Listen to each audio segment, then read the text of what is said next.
Okay, it will, if everybody will close your eyes, that we will have Mr. Jordan will lead us in a prayer. Let us pray. Father, we come this morning, thank you, Lord, for blessing us to be able to come out and conduct the business of the county. Lord, we thank you for this privilege, and we ask you now to guide us and bless us in our decisions, that it will be for the best of the county. We thank you, Lord, for our nation. We ask your continued blessings upon our nation, state, and county. We ask these blessings in Jesus' name. Amen. Amen. Now we'll say the pledge to the flag. I pledge allegiance to the flag of the United States of America and to the republic for which it stands, one nation, under God, indivisible, with liberty and justice for all.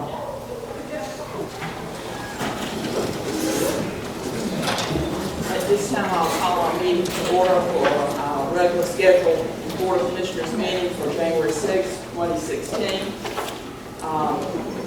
If we first order of business is the approval of the minutes for December 2nd, 2015, and a special meeting on December 11th, 2015. Are there any corrections?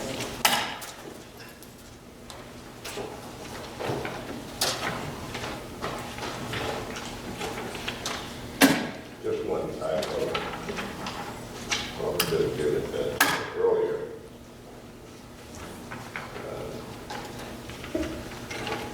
Page 1771 at the bottom. We put ED on the end of it, attended. Thank you. And I already made some corrections, with Mrs. Melissa. So, do I hear a motion to approve the minutes as corrected? So moved.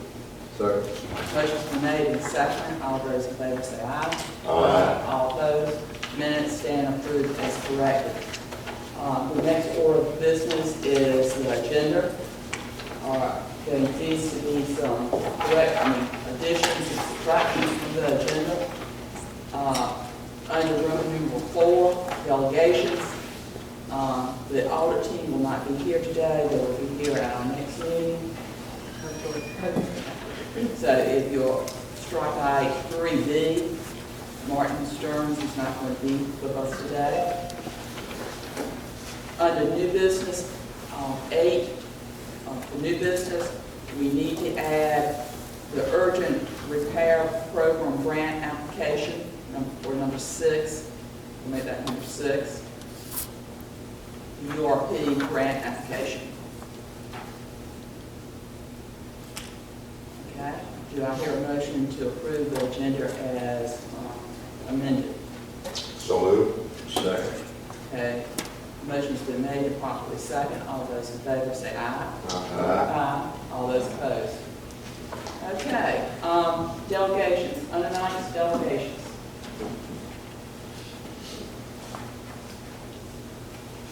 There's no one.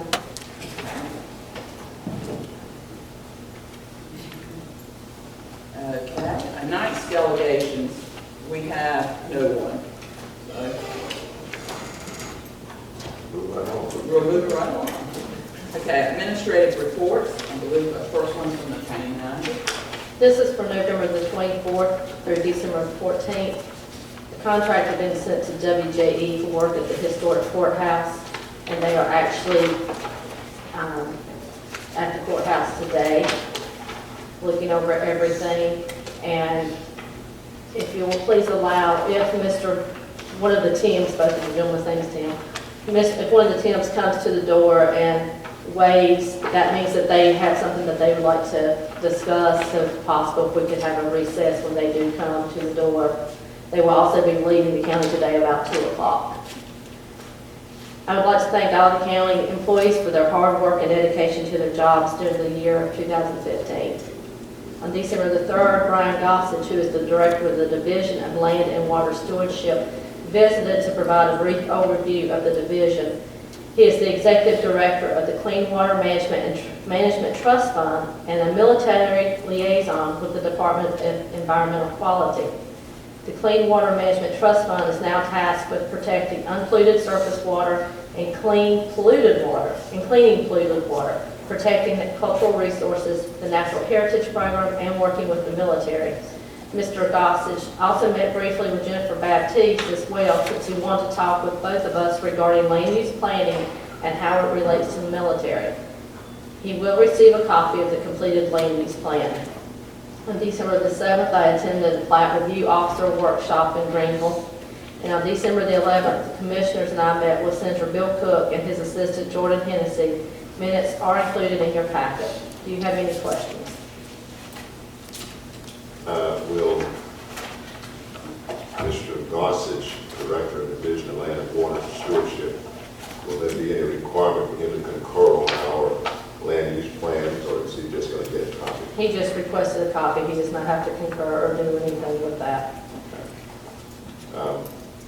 Also, the Clean Water Management Trust Fund, where it says clean polluted water. is That's that why I clarified, I said cleaning polluted water. clean? Okay. Thank you. Okay.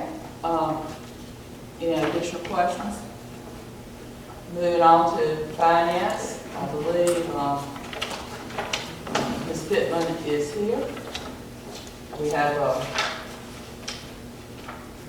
Now, these are administrative, okay, so they are just they're just FYI. Okay. Any questions for finance? Okay, tax department. This department's been busy the last few weeks, I imagine, Oh, yes, indeed, yes. collecting all that money for us. Yes, ma'am, and we have been, yeah, we are pleased with that. Yesterday, of course, was the so-called deadline, January 5th, but, you know, those folks are still trickling in, so that's okay. It's been a unique year with data conversion, so, yeah, we're pleased about that. We had a chance to look at your collector's report. You got a revised version that included the DMV totals that originally was not available at that time, so I think you had a chance to look at those. And any questions on the collector's report? Just noticed that we still lagging a little bit behind previous years, but I guess that's nothing to. Very, very close. It's almost a stone's throw. So in light of everything, just a tiny bit. Yeah, that's right. Nothing. I'd be more concerned if that gap were wider than that. But we're in check, I think. And I see you have some additional information for us from Zacchaeus. Well, Ellis was the handout. I did Oh, no, I'm email. sorry. That was Ellis. Yeah, in an email not long ago, I did send an elaborate color-coded spreadsheet from Zacchaeus, and I feared printing it out would distort some of the wording, so I emailed it, and it gives you a version of all the assignments up to date, how many accounts are disposed of, and I took the liberty of including some of those totals that remain unpaid, some of those balance, delinquent totals, if you will, on some of those accounts. If you would, kind of explain, I haven't had a chance to digest this thoroughly. I think you got the email last night sometime. Right, yes. But this first assignment, second, third, fourth, and fifth, give the people a little insight on that.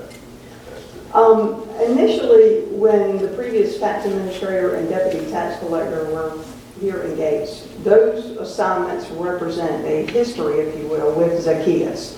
So we do everything in a batch order. If you remember, Deputy Tax Collector Lori Chavis and myself, we've been here almost a little over a year. We've submitted 2 different batches to you in February and then in August of, February of 15 and then August of 15. And what that means, that represents the initial batch that was submitted to Zacchaeus from October of 2012. Well, we'd like to do it, for example, in batches of 36, 45 accounts. It gives them a good range. We don't just send 3 or 5 there. We have a good range of batches that we've known that are delinquent, that the tax office has exhausted all of their remedies for sending correspondence, demand letters. So that represents the initial installment At that time, looks like 36 were initially assigned from Randy and Miss Gwen Harrell at that time. So. And over time, we have it represented as assignments. So I think at this point, we're at the 5th assignment, from us. So it kind of is overdue. I think it was good of Zacchaeus to give a report in terms of those that are settled, and those that remain for difficult titles that may never be resolved, quite frankly. I mean, for one reason or another. So. These are the ones that are remaining that have not been settled. That's right, yes, sir, in the batch order.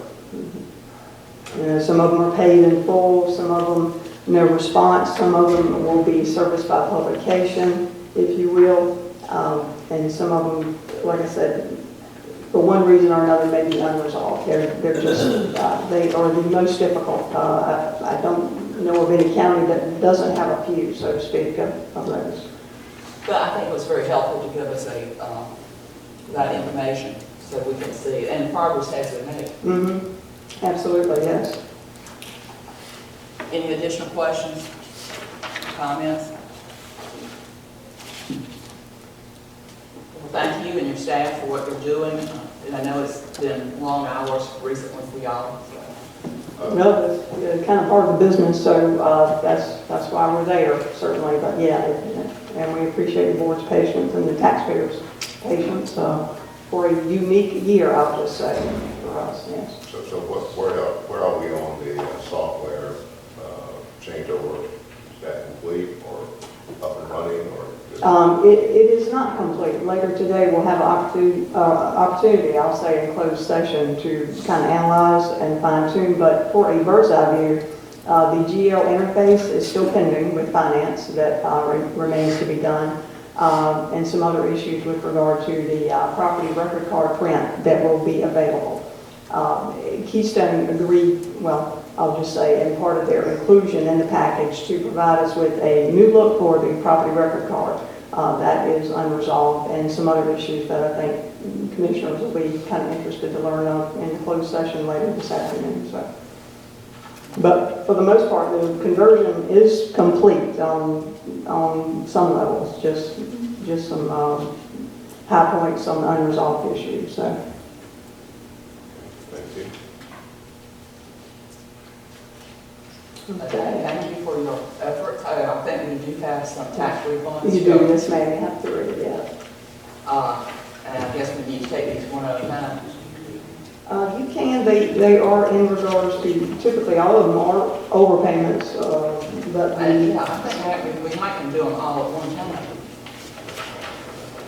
Okay, I will entertain a motion about the request for refunds as 1, 2, and 3. All of them overpaid. Most of the time it has been paid by the person and the lender, that's right, or the banking institution. or the bank, or someone else, as you can see.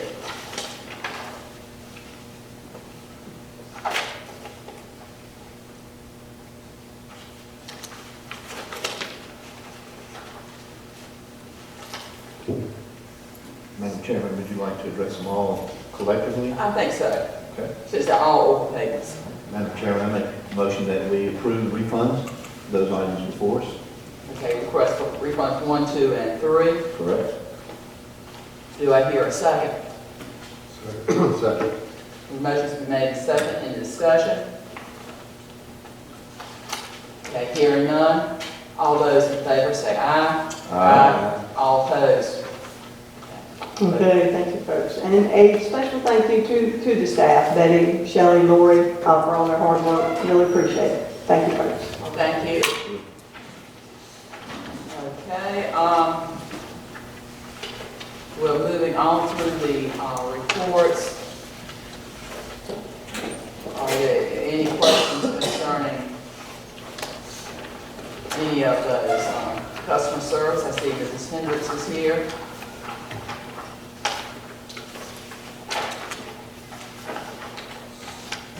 I did have some calls this month regarding the reading of water meters. Seems like citizens feel that their meters are not being read, that the meter readers are riding by and they stop, but they don't do it. It would be interesting to know what is the impact. I know we have a minimum charge each month, regardless whether you use 1 gallon or 1,000. And then once you go over that, then there's additional charges. But it would be interesting just to know our administrators' view of stopping to read each meter, if that's an option, or is that something that's supposed to be done each time vigilantly?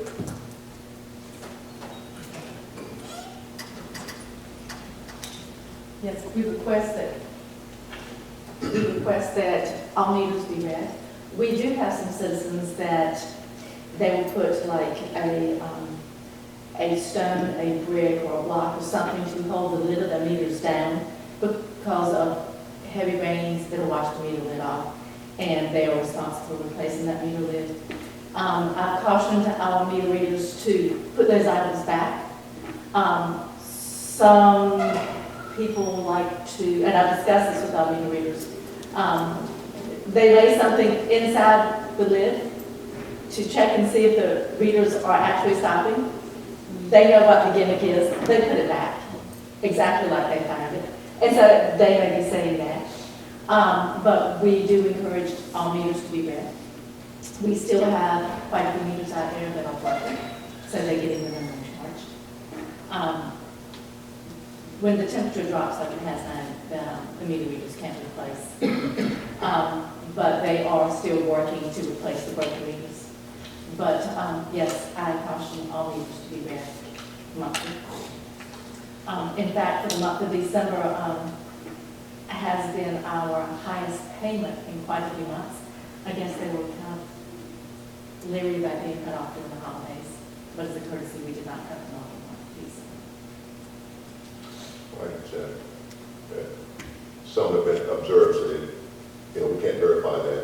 Okay, but also sometimes they go down in one direction and they come back and read, depending on the way the meters are on the side of the road. I've had several calls that the meter reader just went past my house. Well, he's going to the end and coming back down the road. So there are two sides to that. Or just seeing the county trucks out, whether they're checking on a leak or something like that. They went by my house and they didn't stop. It's the utility side of it, and not the meter reader side, because out there checking on you. Maybe we're turning somebody off, maybe we're reconnecting someone.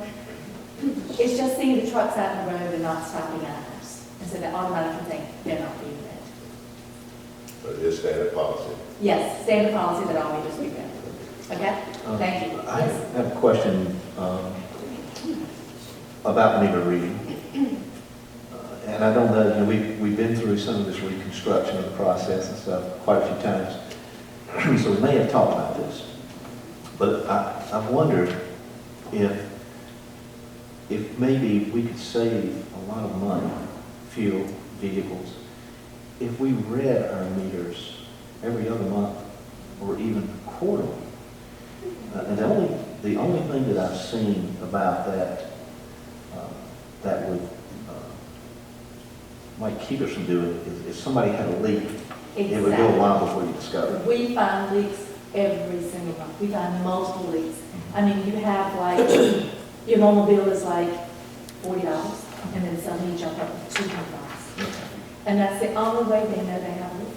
So that would sort of rule that out. It does. We've tossed that idea around when it was under utilities, but particularly this time of year. And people are so very appreciative. When our meter readers are out there and they say the wheel is spinning or there's an exceptionally high reading, they notify us in the office and we immediately call the customer and leave them a message. Please go and check your meter. We think you have a leak. And so, yeah. So the value of that savings probably is a moot point. Right. Okay. I couldn't remember we addressed it. We have. Thank you. And also, for some of our citizens, it's easier to pay a small amount each month than have a larger amount quarterly or Right. whatever. Yeah, because what I was thinking was that if we did that, that we would continue to bill. Just bill, what they're, like some people do that like it, they have the same amount every month, we just adjust it. And we do have people, as Chairman Hoppe stated, it is a hardship. Sure. It is, because when they do have a leak, we try and work with them. We set them up on payment plans if it's an unconcealed, if it's a concealed leak and you bring in proof of payment, we adjust it down. But they can have one of those once every 12 months. And we've had customers that have exceeded that once a year, and we have to set them up on payment plans because they just can't afford to pay us. Thank you for your service. Thank you. Thank you.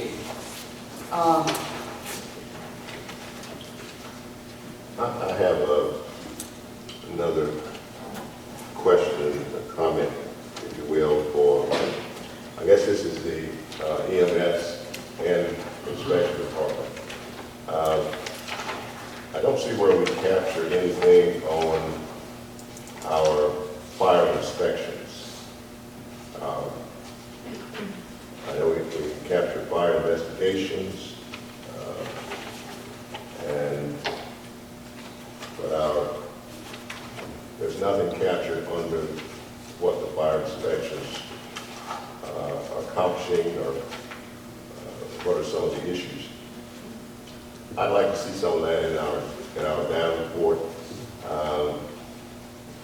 I know the fire inspector was supposed to come under the fire marshal, but Billy may want to address that, refresh our memory. I think we ended up putting it under the inspection department, but we don't have any data on that. So, Mr. Jordan, if you look under Gates County Developmental Services or Development Services, they have a fire inspections. on developmental service, Gates County Development Service, Mr. Mitchell has items completed, 15 fire and safety inspections, 1 demolition, and 0 commercial. okay, all right, 5 garages, 20, okay, 15 fire, such safety inspections. Right, and But of you would course, like, it doesn't break it down a little bit, so you want more information. What's ongoing. But how did we get them on the fire inspections from the fire marshal under the inspection department? Okay. I was doing all of the fire inspections at the beginning. The fire inspections used to be done by the inspection department because there was not an active fire marshal's office. When I came on, I started doing all inspections, level 1, 2, and 3. That became a daunting task to get all of those up to date. So we hired a part-time person, which was Mr. Perone, at the time to do fire inspections under me. He was a part-time employee. I, as a fire inspector, am a code enforcement official according to the state. The same code enforcement board regulates plumbing, building, electrical. It's just a trade in the building inspection program. Last year, I believe it was, last December, Mr. Mitchell was looking for a part-time inspector as well. So the idea was developed. I've got a part-time person, he needs a part-time person. Let's let that person do different trades. For instance, previous inspectors did fire, plumbing, electrical, did it all of the trades. So Mr. Perone moved over to building inspection's office. He is a trained inspector. He does level 1 inspections. I still do level 2 and level 3 inspections, which are schools and industrial complexes, which, as you know, not many industrial complexes. So day to day, I don't have any real oversight over what Mr. Perone does as a level 1 fire inspector, but for level 2 and level 3 stuff, I do still do those. So is there any oversight as to what the fire inspector does as far as when issues come up, that you have someone that can review what's being challenge, let's say, if he goes to a business and someone is not satisfied with, That would be his supervisor, and then there is a state regulatory board that we call frequently. I mean, I call him frequently, and I know Bud calls him frequently. The North Carolina State Firemen's Association, North Carolina State Office of State Fire Marshal has a code official interpreter. So if you have a question, you can call him. He'll give you his recommendation on how that code needs to be followed. Because it is a very fluid, not a black and white thing when you're dealing with old structures, new structures. yeah. And I think, I don't know about the other commissioners, but I think sometimes we get calls and, because they feel that maybe something is being a little bit too rigid. You know, when you say you can't have a doorway obstructed, you know, if I lay a piece of paper down there, is that an obstruction? You know, of course, it shouldn't be there, but, you know, judgment and that sort of thing is important. And so I would, where we have 15 fire and safety inspections, certainly would be good to know how many are ongoing, unresolved, you know, in violation, so that we're kind of aware of what may be coming, and we can also maybe make some contacts and try to help us solve. I'll be glad to provide that information on my level 2 and 3. The level 1 stuff is being done in our building inspections office. And I just want to be clear that Mr. Prong has spoken with Mr. Austin at DOI quite frequently recently, and he is enforcing only the basic code that we can, and Billy, please correct me if I'm wrong, we can make stricter codes, Absolutely. but we have not done so. He's enforcing the bare minimum that's actually in the fire code book. But what you want listed is any of the violations and how long they've been ongoing. Well, he said 15 fire safety inspections. I mean, what is the status of that? I mean, of what nature are they? Right. I mean, are they resolved, unresolved, you know, got found unresolved? Pending or complete. Right. Well, it actually says, Mr. Jordan, if I may, this list of 34 are closed files, according to what I'm reading. Complete items. That these are complete. But from time to time, it probably would be good to know, have some idea of what were those exposures that were out there on those particular 15. And I know you're at the podium, we're really not talking about you. And just to, one thing that I underlined here is we have the word 26 in the classification of others. That's a little, when you have that many others, I mean, not that you need to drill down on all of them, but it would be interesting to know of those 26 others, how many of them fit in the same category or whatever. Appreciate it. Thank you. Looking at all departmental reports, does anyone have any questions? We have several, most of our department heads here.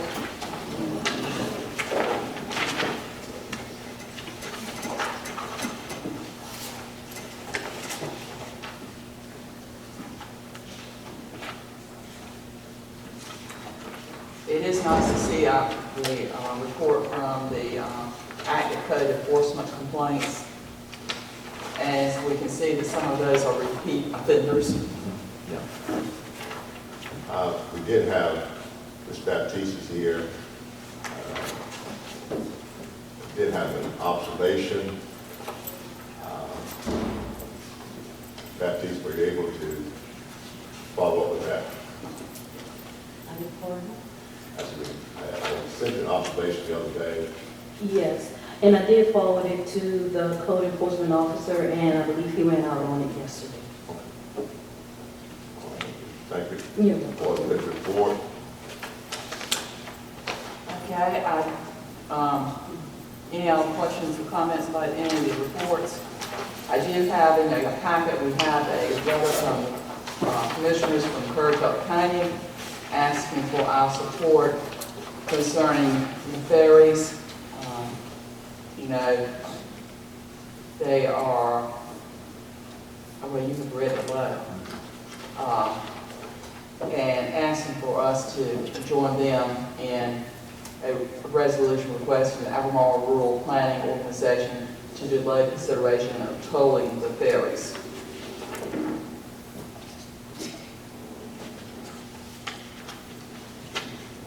Madam Chairman, I didn't have a problem with it. I think it's something probably we can support. I did note that the bottom line of it, I think, is that they're asking for more study and some kind of definitive proof that the increase is needed. So it's not actually going totally against it. It's We've had new funding sources, right. yeah, alternatives for funding. Okay, what is the pleasure of the board? I'll make a motion that we develop a resolution in support of the delay consideration of tolling ferry routes as Currituck County has submitted. A motion has been made that we support the resolution forwarded to us by Currituck. Do I hear a second? Second. Motion's been made and second. Any further discussion? Hearing none. All those in favor say aye. Aye. All opposed. So if we all will get the resolution, that's what we can sign. Okay, I believe that finishes the administrative reports. We now entertain a motion to go into a public hearing for a rezoning request. Do I hear a motion? So moved. Second. Motion's been made and properly second that we'll go into a public hearing concerning a rezoning. Ms. Baptiste, you will come forward. Good morning. This is a request presented by Mr. David Smith, who is the owner of the property. The co-applicant is Ms. Brenda Jordan, and it is being represented by Ms. Elizabeth Harvey, since Mr. Smith is currently residing in Florida. And I do have the paperwork giving Ms. Harvey proxy to speak in Mr. Smith's stead. This is a request to rezone approximately 8.17 acres along Costin Road, parcel number 1002373.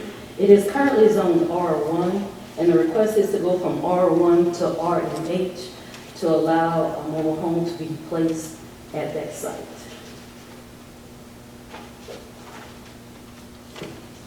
Okay. Do we have anyone who would like to come up to speak concerning that?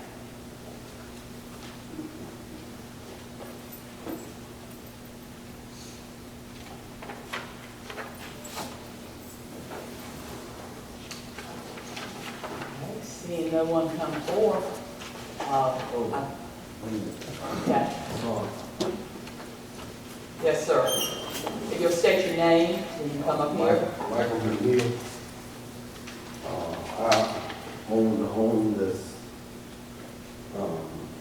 right beside the property that they're trying to rezone. Yes, sir. From my understanding that he's trying to move like a double wide or whatever around that area. When I had my home built,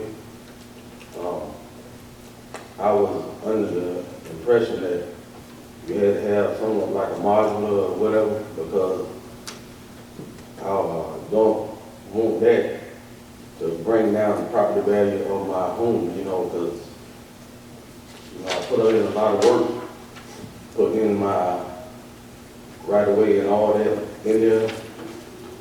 When I put all that down there. I don't want a lot of, like a trailer park or anything being put up around that particular area. Then, I was under the impression that in that area that you had to have a modular or stick-built home around that area,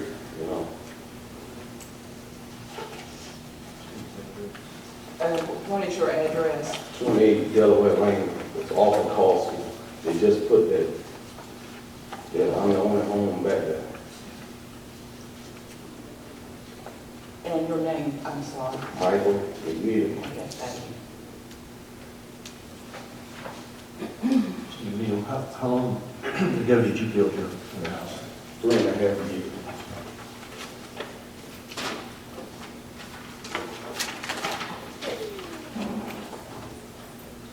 What is that current zoning of Mr. McNeil's house? What is the zoning? I'm trying to find it.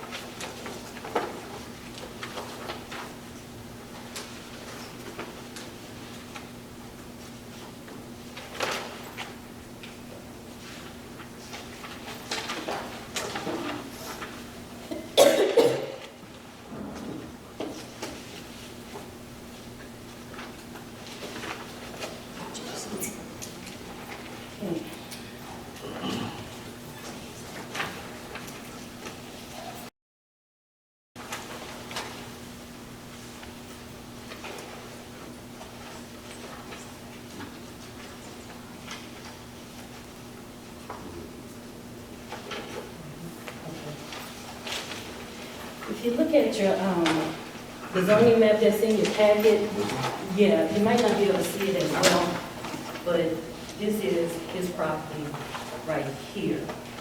The lighter blue is all R1, and the darker blue, that's orange, because there's currently R&D zoning. Already. Already in that area. And you're saying he is? He is about right here. He's either this one or this one. He believes he's either this one. How about, I'm sorry. so Delaware just- isn't marked on here, but Delaware runs right alongside of David Smith's property. may I ask, is this the property right here that's requesting the zoning, that block there? No, this one. This one here? This one. And that's It would be the line nice. outline. It would be nice, We'll print it next, In color. in color next. because I couldn't tell. Yeah. Well, and the electronic version He is. says his is either this one or this one. He's not really sure. Mr. McNeil, your property line connects the property line we're discussing. Is that right? Well, see, it's the Delaware Lane divides the property. It's Delaware Lane, is that a real name or is it a Right. private name? It's a It's private. it's a private road. It's not state maintained. Okay, so that Delaware Lane is not issued, that name's not issued by the state, that's just a, And it comes, what It's road right here? here. Delaware. It's off the coast. Okay. Off, It's It's a right private, there, it's a that private, one. it's a private road. okay, so this is Delaware. Yes, ma'am. that Delaware is given, a name given by citizens.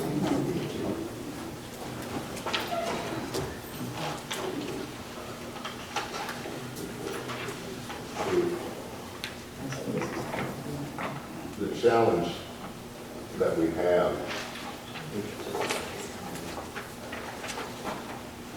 is that all of this property in this area is zone R1. And I think that if you take a look at all of the homes in that area, you've probably got a majority currently of double-wide homes in that area. Excuse me.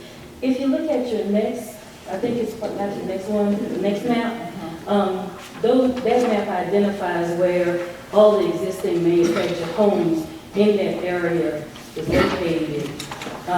Wherever you see a circle, that's where existing mobile home or manufactured home is. It's either a single wide or a double wide.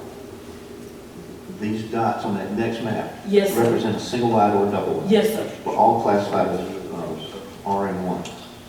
Well, some of Some of them are in that R1 zoning district and some are located in RMA zoning Sort district. of grandfathered in the past. Yes, These were pre-existing before zoning. yes, ma'am. We'll stick with it because they're zoned. I mean, already. Okay. So if we take the first map, we can look and see what the R1 by the lighter shade is. Sort of overlay it on the other map, we can see that in the R1 there,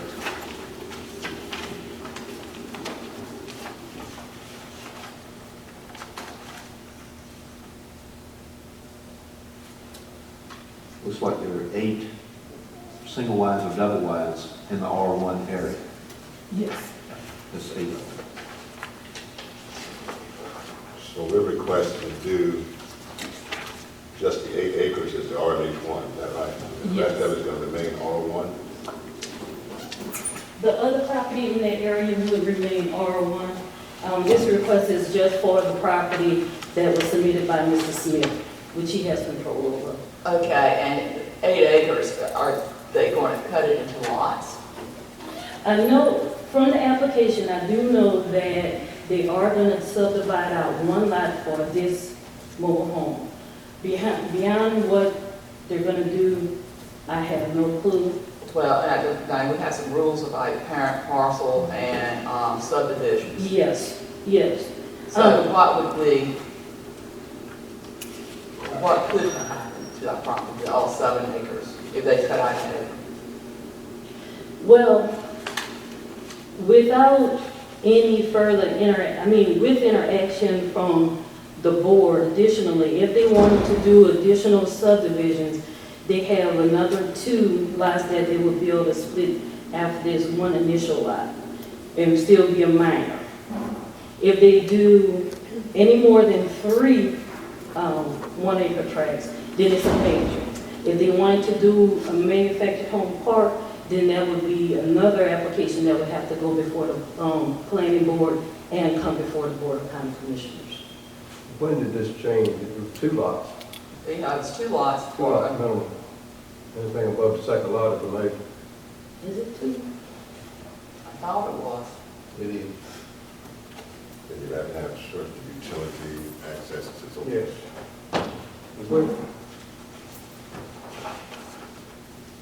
Mr. McNeil, could you step in just a minute? Yes. To look at your map, you look up some. Just step right side. Step on. Can you show me your property on this? Yes.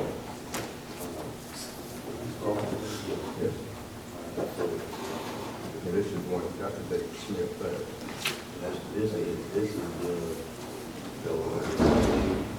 when I put that there, doesn't have nothing there, you see what I'm saying? So, Where did you build your house? right here. Then it was my house, right? And I had decided the way to say that I would keep the rain up myself. I do all the upkeep and everything on myself, put all the rocks, everything myself. So if he put double line stuff around my area too, but I've been all this myself. So you own this lot? Yeah. How about this? That's owned by someone else. All this up here is owned by someone else. There's nothing there. You just got a right of way, you got the right of way. Coming all the way up, and I need to, and I decided to take it out of the right here all the way up. And since I put it, I will, so he can start putting it. Because my concern is if there's something different, people moving themselves, but he moving it. From what my understanding is, he moving it. Other people, then it's very, I don't know what his plan is. I don't know what y'all want. Is your right of way an exclusive right of way? Or an open elbow? I mean, it's open to them. I'm fine with the open to them. You can't keep it music. Right. It's just different. It's different. You know, a lot of people have tried and known that they just had these plans for them. I would never do it. Okay. Planning board thing. believe we have someone else who would like to speak. I would just like to say, it is, yeah, Mr. Pelkey is right, it is 2 lots out. Thank you.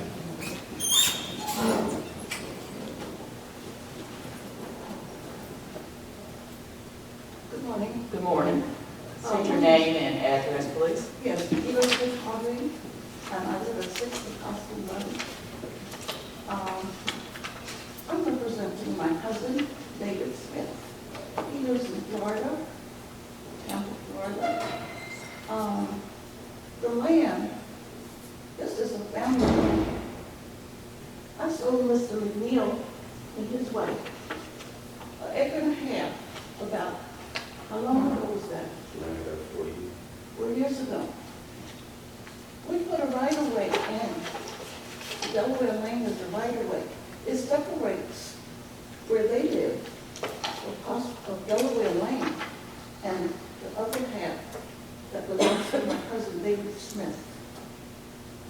The reason that he's selling this acre to Mrs. Jordan is that to give her an opportunity to put in a single wide. She can't afford a modular or built home, and that's the reason that he's requesting this. I have all the documentation and all the information here. I'm surprised that Mr. McNeil has now gone against me and my cousin. Well, I didn't know that it was because That's what I thought, Mr. New. She's at the podium. Okay. That's the reason that we're here.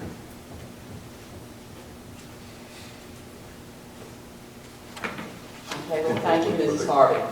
Ms. Harvey, the single wide, is that going to be put on the road, or is it going to be put down the right, yes.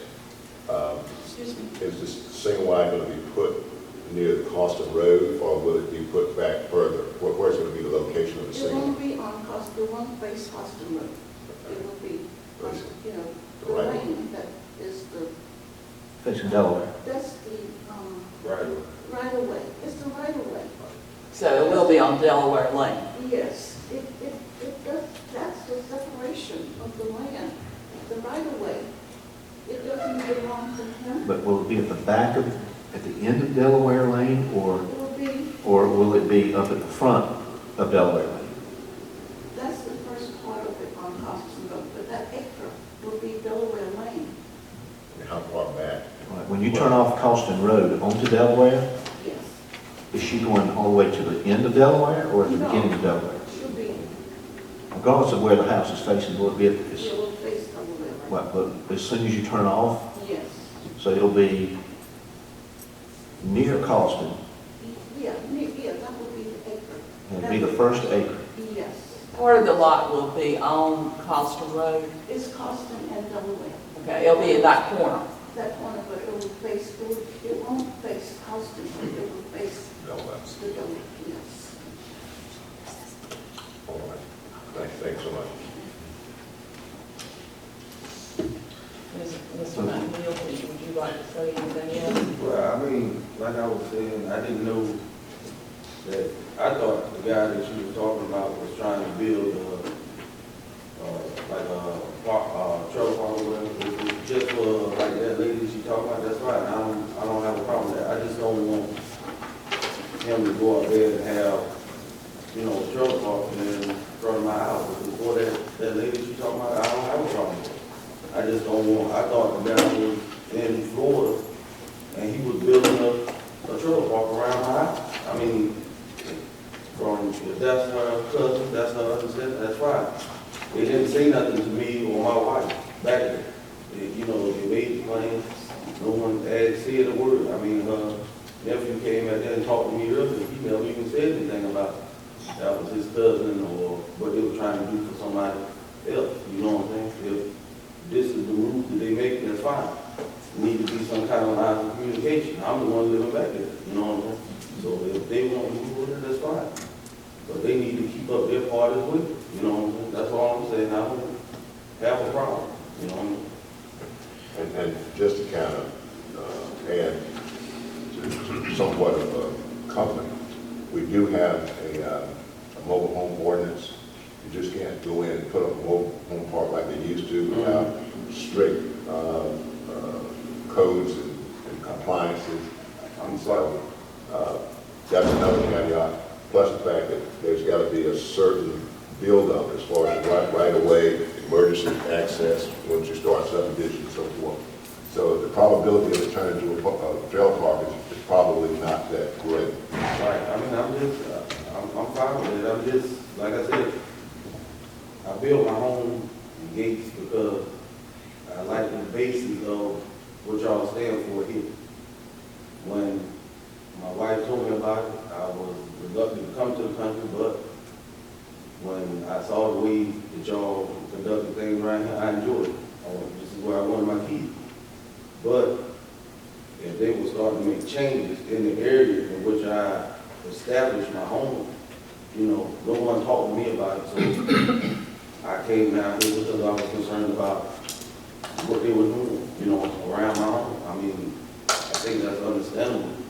A man that worked as hard as I do, I work over 200 hours every 2 weeks, you know what I'm saying? So if they were doing that, I would expect it, being that I'm the only one down there, if somebody would have came to me or my wife and said, hey, look, we trying to make these moves.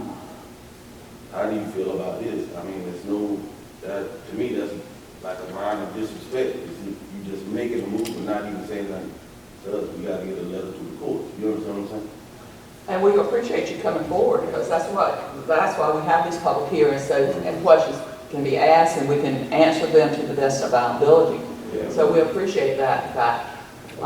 We need to have everything up on the table, on the table. That's exactly right. I appreciate it. Thank you. Thank you.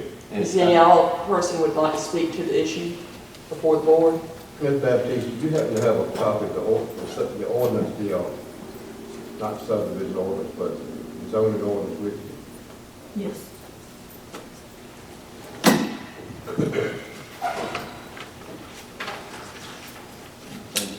And Madam Chairman, while Commissioner Felton is doing that, would be permissible if I walk back to the lady and just make sure that I understand that she's talking about this first lot Yes. on cost.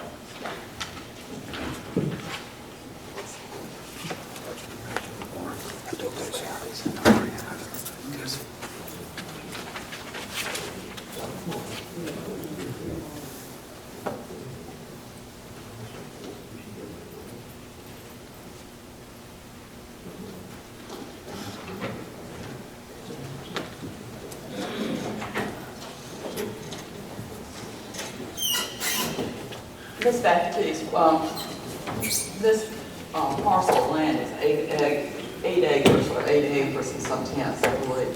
Yes. Now, when we are rezoning this, they're not asking for just to rezone an acre lot. They're asking for to rezone the entire 8.14 acres. Yes. Okay. Now, is it clear? I understand by our zoning ordinance, only one more lot can be cut out of this. Yes. Okay. Before it becomes a major. Before it becomes major, and Yes. then there's a lot of caveats that have Yes. to, like regress, egress, and Yes. all that. And for a mobile home, it has to go through the mobile home Yes.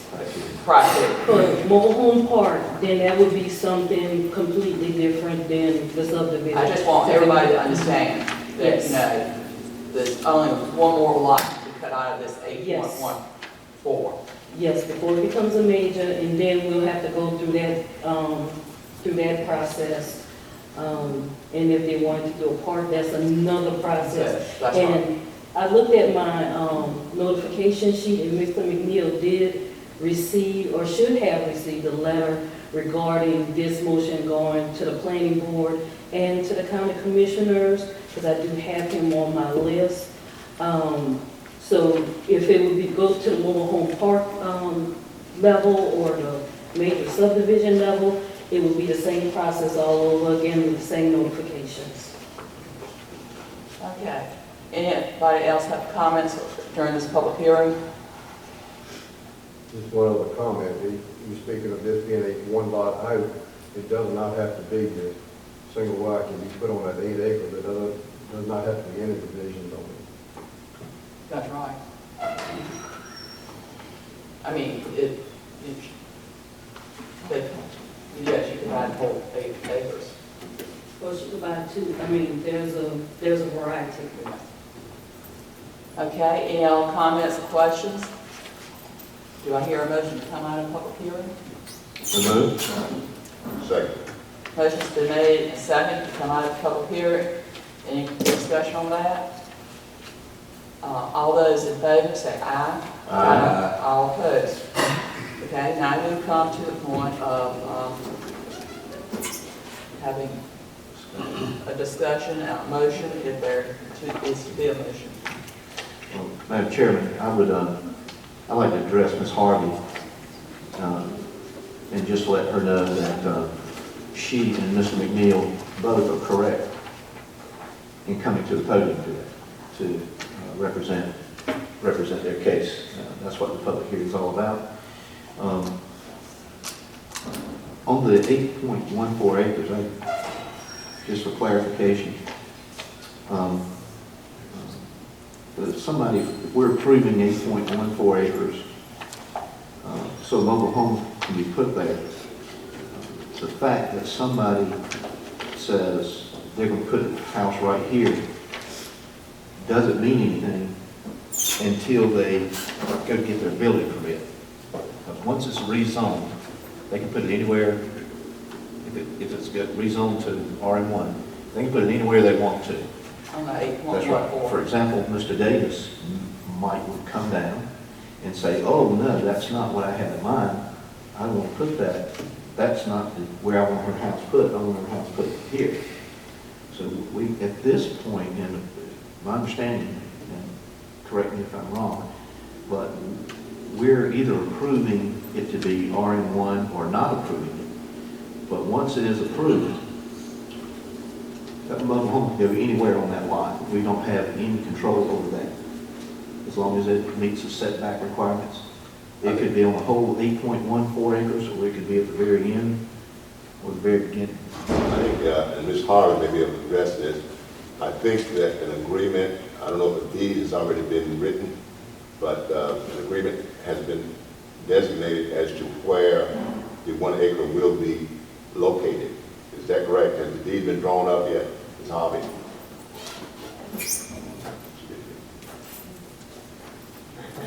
Ms. Harvey?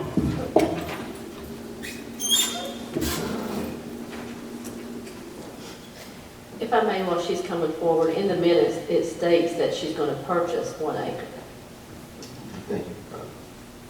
Ms. Harvey, the question was that if the 8 acres is rezoned to RH1, while the desire is to put a single wide on 1 acre in the front, in reality, it could be put anywhere once it's rezoned.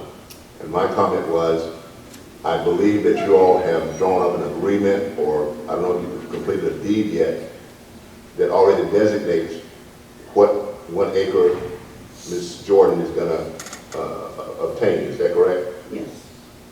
How far have you gotten with that? Is it a verbal? Is it anything on paper? Yes, with lawyer Godwin. It's already been. Yes. Okay. Has it been recorded in our deeds? All the necessary papers have been recorded from my cousin David Smith. The will that has been approved is living will that was in the taxes. This was last year. All that was final and clear. And the death certificate from his mother. All of that has been approved.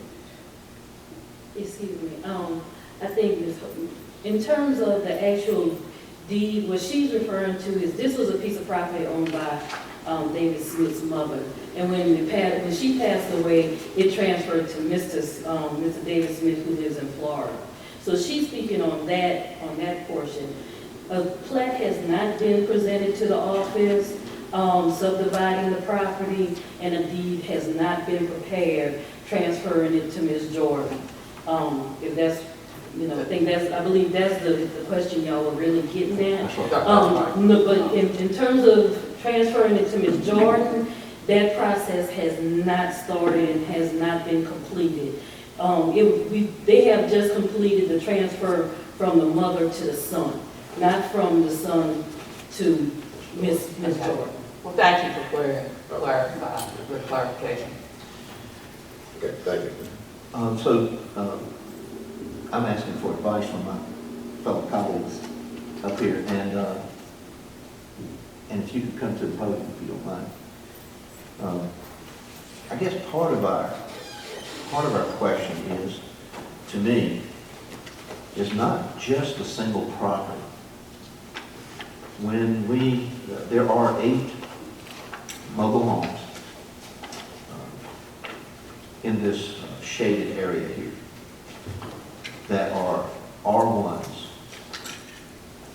The whole shaded area of the village is R1s, okay? And there's 8 single wides or double wides in there. But I guess if we approve this parcel, don't we have to take into consideration next week when these 5 parcels here along the Costin and the back, those people make applications to change theirs to from R1 to RMH1? So to me, the question is, do we want this area to be available? I mean, the whole area. I think we have to take that into consideration. Do we want the whole area to be RM1? It won't be a mobile home park because it won't be owned by the same individual. But if we approve it, it's very likely that the 8.14 acres will have 2 mobile homes on it. Could. Yeah, it could, and I think there's probably a good possibility that would occur. Mr. Smith is in Florida, probably won't mean anything to him just sitting there as a piece of land. Nobody's going to farm it. So somebody's going to see that mobile home there, they're going to approach him, and they're going to have 2 mobile homes. You can almost be assured of that. And that's speculation, but I think, and I'm not trying to sway us one way or the other, I'm just saying when we take that parcel into consideration, we have to consider all the other parcels that are vacant. Well, some of these are not vacant, they have stick-built homes on them. Yes. Because she's just indicated the ones that have the manufactured homes on them. Yes. Is there a lot of, and I am familiar with those 2 streets, Costin and I mean, it's a mix. Yes, it is very much a mixed use, or mixed type of residential development where you have mobile homes and stick-built homes in the same area. So, and if you look at it, you do have a good bit of manufactured homes. If you look at the existing manufactured housing in the area now, you do have some, but if you look at the aerial map that is right after it, you see that there are homes out there that have not been selected. Those are the stick-built homes, or stick-built or modular. So it's really kind of half and half in that area. Well, what would be the metrics? Let's just say, I'm not saying we're going to do this, but let's say that we decide to rezone Carson Road to RH1. Do we have to do anything? How much additional do we have to do to make that whole area? It would be pretty much like the same rezoning like what we're doing now. It would have to go before the planning board. It would have to be advertised. The people in that area would have to know. They would pretty much have to consent to being rezoned, because some of these individuals have stick-built homes in which, if it's zoned RMH, it would not make a difference because stick-built is allowed in the RMH zoning district. But they would pretty much have to consent to going along with the rezoning. I mean, and we'd have to have a public hearing with the board of the county commissioners again. So it would have to follow the normal process of any rezoning, except it would be a bulk rezoning. Well, planning board has recommended, in this particular case, approval of rezoning based on the fact that in that general area, you have quite a bit of RMH1 on Cooper Road. That whole road, Cooper Road, is zoned RMH1, stick built and manufactured. It's somewhat historical of that area. That's the makeup of the homes, and it's kind of like it is all over Gates County. You know, we have mobile homes and stick builts and modules all over the county. And but that particular area, it's somewhat historical, and to have that type of home set up. The planning board has recommended that we approve it. We know that you can't subdivide it over one more time before we get into a major. I think, as it stands, that we should move forward with allowing this 8 acres to be rezoned to RMH1. Are you making that in form of a motion? I'll make that a motion. Okay, Commissioner Jordan has made a motion to approve the rezoning of the parcel of land on Colston Road. Do I hear a second? Second. Okay, a motion has been made and second. Any additional comments?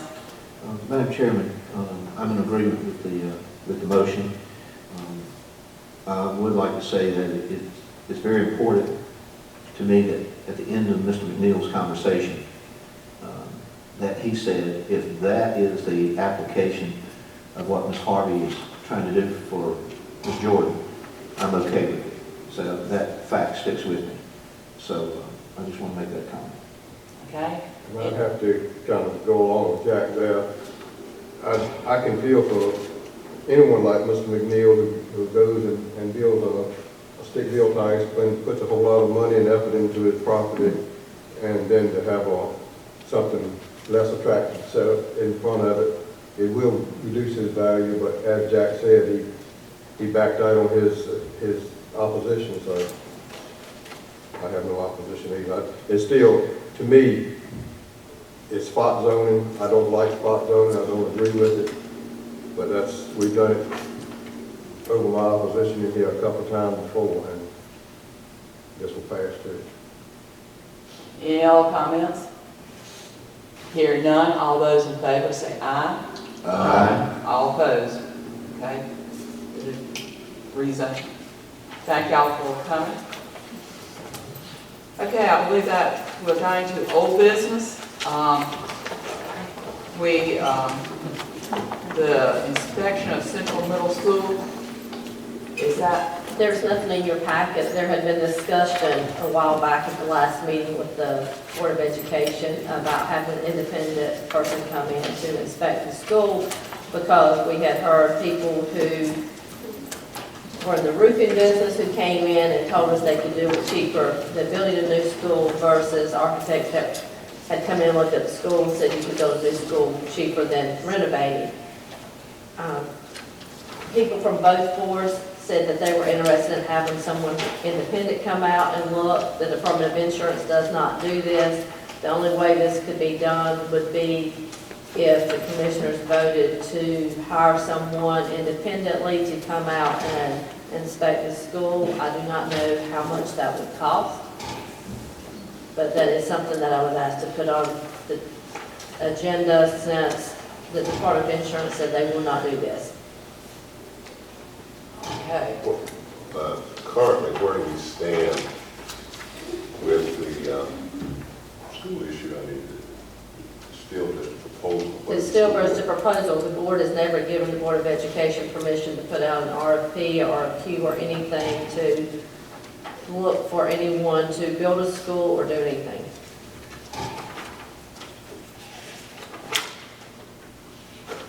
Do you want to go forward and get an inspection? As you've heard a county manager state that means we've got to put out, we don't know how much that would cost. Madam Chairman, I'm of the opinion that, we've heard from the school, we've heard from proposed builders, we've heard from contractors.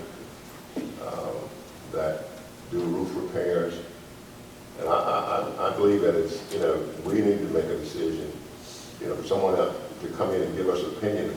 We could basically get someone to give us whatever opinion that we want. We could find someone to agree that, yes, that school is salvageable. Some say it's not salvageable, but it's left up to the board for us to do some soul searching and actual review and decision making as to what do we need to do with this school. And I think it may take some workshops, it may take looking at information that is already available to us. And I think we're at that point where we're going to need to make a decision instead of spending another $10,000, $15,000, $20,000 to have someone to come in and, even if they give us an opinion that, hey, it's not salvageable, it is salvageable, there's going to be some disagreements. And I think we're at that point where we really need to get together as a board and maybe just have some meetings just for that particular, whether the school board is available to bring them in for information or whatever, and make that decision. Certainly, the decision's got to be made, we can't keep kicking it down the road. Okay, so we have the inspection of Central Middle School. Is it consensus of the board that we not go back to have a null inspection done? Is that the consensus? That would be my statement, that we don't. Oh, Commissioner Freeman? Right. Okay, so we're not going to ask for additional inspection. On that point, do we want to schedule a meeting where we just talk about the school? Chairman, I think we need to schedule a workshop in the future, I would say possibly in the next 30 days, to have a middle school replacement discussion. And not saying we'll make the final decision at that, but not to be influenced by the school board, but just to take what information we have and probably use them as a resource for answering questions if you have. Well, we could meet an hour earlier on third Monday night. Well, it's January 20th, which is So, Wednesday. Wednesday night. We could meet an hour earlier on that Wednesday. I'm going to be at the meeting. I sent an email earlier tonight. I'm going to be out of town. I'll be coming back that afternoon in time for the meeting. At 7. It could, an hour, I could be an hour early, but it would be, Okay. I couldn't be concrete. Okay. 17th. Wednesday, the 20th. Well, I tell you what, we can talk about that and come up with a date. Well, if we don't start an hour early, possibly we could attack an hour on, depending on the agenda. Do you think the agenda that night is going to be extensive? Right now, I don't think there's 4 items. And there's one that may be a lengthy discussion, not sure. Well, that could be that we could stay afterwards. And it gets to be so late, we can always go all night. Okay. And just a reminder that Dr. Williams and I spoke very briefly right before the Christmas holidays, and we had discussed meeting again jointly sometime in February. I think what our commissioners are asking is just for us to sit down and talk. Right, I understand, but just a reminder that we had already talked about meeting with them quarterly going into 2016 to discuss this issue. So my recommendation would be for the board to meet and then have the joint meeting. I would be in favor if everybody else's calendar is in favor. I would like to go ahead and tack on that at the end of our agenda for the 20th. Okay. I don't think we need a motion or anything, but it's a consensus that we go ahead and meet at the end of our meeting, then discuss middle school. I think we need to kind of get some information together, potential costs,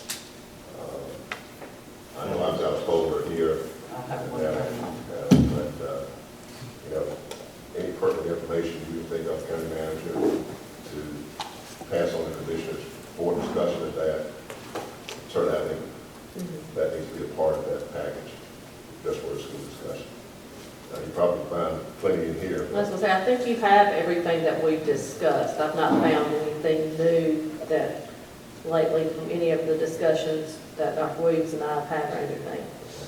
And so everybody just kind of pull like a folder up at the school and start looking, refreshing themselves with that. Okay, the next one is a resolution requesting caution lights at Gates County Middle School. That's Central, of course.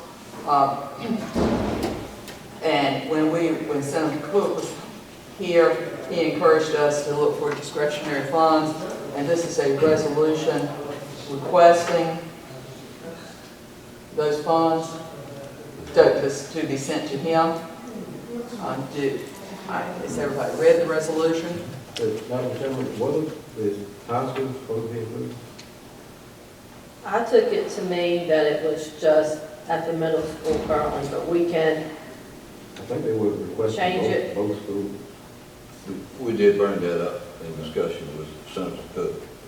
It was needed at both schools. But so we can change that. It's just a change from from 12,000 to 24,000.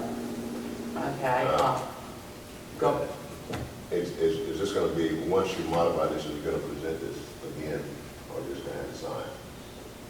That's up to you. I personally would prefer to go ahead and get it to him while it's still fresh on his mind, since it's been several weeks since we met with Also, the him. short session is going to start when? February, I believe there's something. February. So we need to get it back to him. I would like to see a little bit of rewording of it, county manager. That second whereas, I would like to see that wording where it says traffic congestion has become a significant problem on Highway 158 during peak school hours of exiting and entering the campuses to transport students, which leads to dangerous conditions. I'd rather see exiting and entering rather than delivering and pick up the campus, because that's the issue. And also at the 1, 2, 3, 4, fifth whereas, it says the installation of caution lights at the entrance of the school rather than entering the school. It says entering the school zone. Installation of caution 1, 2, lights 3, 4. at the entrance of the school zone will benefit students. But as it reads, the installation of caution lights entering the school zone will benefit. That means they're going to put, there's already white lines on the road, and that's where the traffic lights will be installed. And that's not right at the entrance of the school. And I think we're talking about, aren't we talking about Entering the school zone, okay. a sign that has lights on it? Yeah, we're not talking about Caution light. a blinking light. Well, There's- she should. I was going to say just make sure that wording is something that the senator can digest easily. Because the school zone starts before the school, and you want those caution lights up before you get to that driveway, so people can be slowing down. I know that, I talked to DOT in Husky, it's a different division for Gates County. But I know that there are two major projects in Herb County that money was not available. If they went to a safety, an area, they could have made an exception because it was a safety. It wasn't a situation where the road just needed to be replaced because of potholes. And we're talking $1 million projects. And they found that, I know for a fact, this is from the DOT engineer himself sitting at his desk, that the reason those projects got moved way up to the front, we're going to start this month, was they found money in the area of safety, so they could make an exception. This is definitely safety. So I don't know if that's something that we would want to weave in there. I mean, they know where the dollars are going to come from, but if we could share that with Mr. Cook, that we, I don't know that he sits on any committee for this, if we can make him aware that we know that an exception is made to Hertford County due to safety. Well, we can, That's when you first clear out of that. I mean, Talking about when safety. when he's discussing with whoever.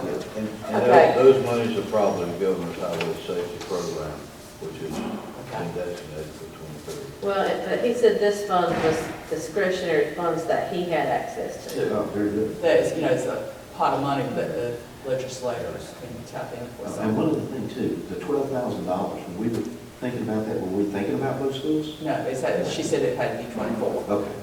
We have to- So therefore, at the beginning, we would add in the high school as well.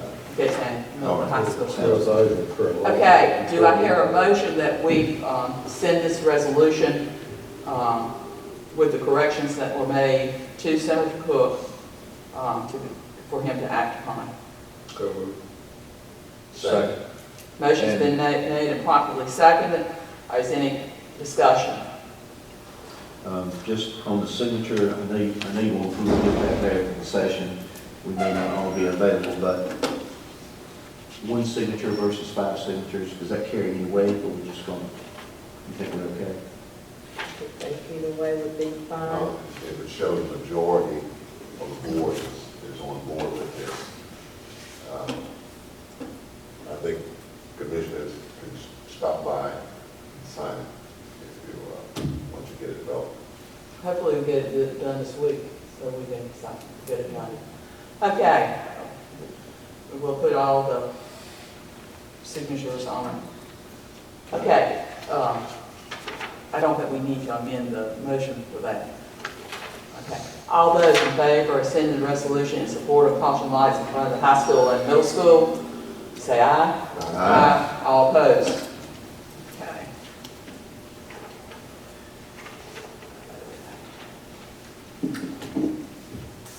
Going on to the next item of business, promotions along salary schedule. This was something that county manager was asked to look into, and she has written us a memorandum concerning that, concerning what all counties do and across the state. This is really FYI, a great deal of it. Any questions that anyone would like to? Well, Madam Chairman, I would like to talk about this a little bit. It has come up several times as to how we progress up the salary scale for our employees. And our previous county manager, we had discussed this, and I thought we had something in place. Apparently we started to put something in place, but we never completed it, on how you progress through the salary scale. And traditionally, when you have a salary scale, it's set up to have a hiring grade or step. And once you're hired into that particular step, after so many months, you go to the next step, because once you're in a job for 6 months or whatever, you're supposed to be at a working level. And once you go to a working level, your salary grade should reflect those responsibilities and duties that you're accomplishing. And traditionally, if you look at most companies and government agencies, if they hire you into step 1, after 6 months or so, you'll go to that step 2, and maybe in a year, you would go to a step 2, and then, providing you have satisfactory performance appraisals, and then annually you would get a step, possibly up to step 5. Now notice we have 20 steps in our grades. Once you get possibly to a step 5, then the increments would become more of biannual or rather than annual, every 2 years. And once you possibly get to maybe a step 12, it might be up to 3 years before you would go to the next step. And the design of this is that if an employee is hired, let's say at a step 16, if they work 25 or 30 years, do satisfactory performance for that time, at the end of that 25 or 30 year, every retirement, they could expect to be at the top step of their grade. Now, if they get promoted and go to another grade or whatever, then obviously that breaks the chain. But the incremental progression should be of such that whereas if an employee works 30 years in this grade and has satisfactory performances, then at the end of that tenure of employment, they would expect to be at the top step. And the way to do that would be, as I pointed out, would be to have automatic increases annually, biannually, or triannually to over a 30-year period to get there. And of course, as all counties, that would need to be dependent upon the commissioners approving the projected salary increases in the budget each year. And for some reason, if the county was having, if we were in a little bit of a crunch and we were not able to approve salary step increases, then obviously everything would be frozen until the next budget year.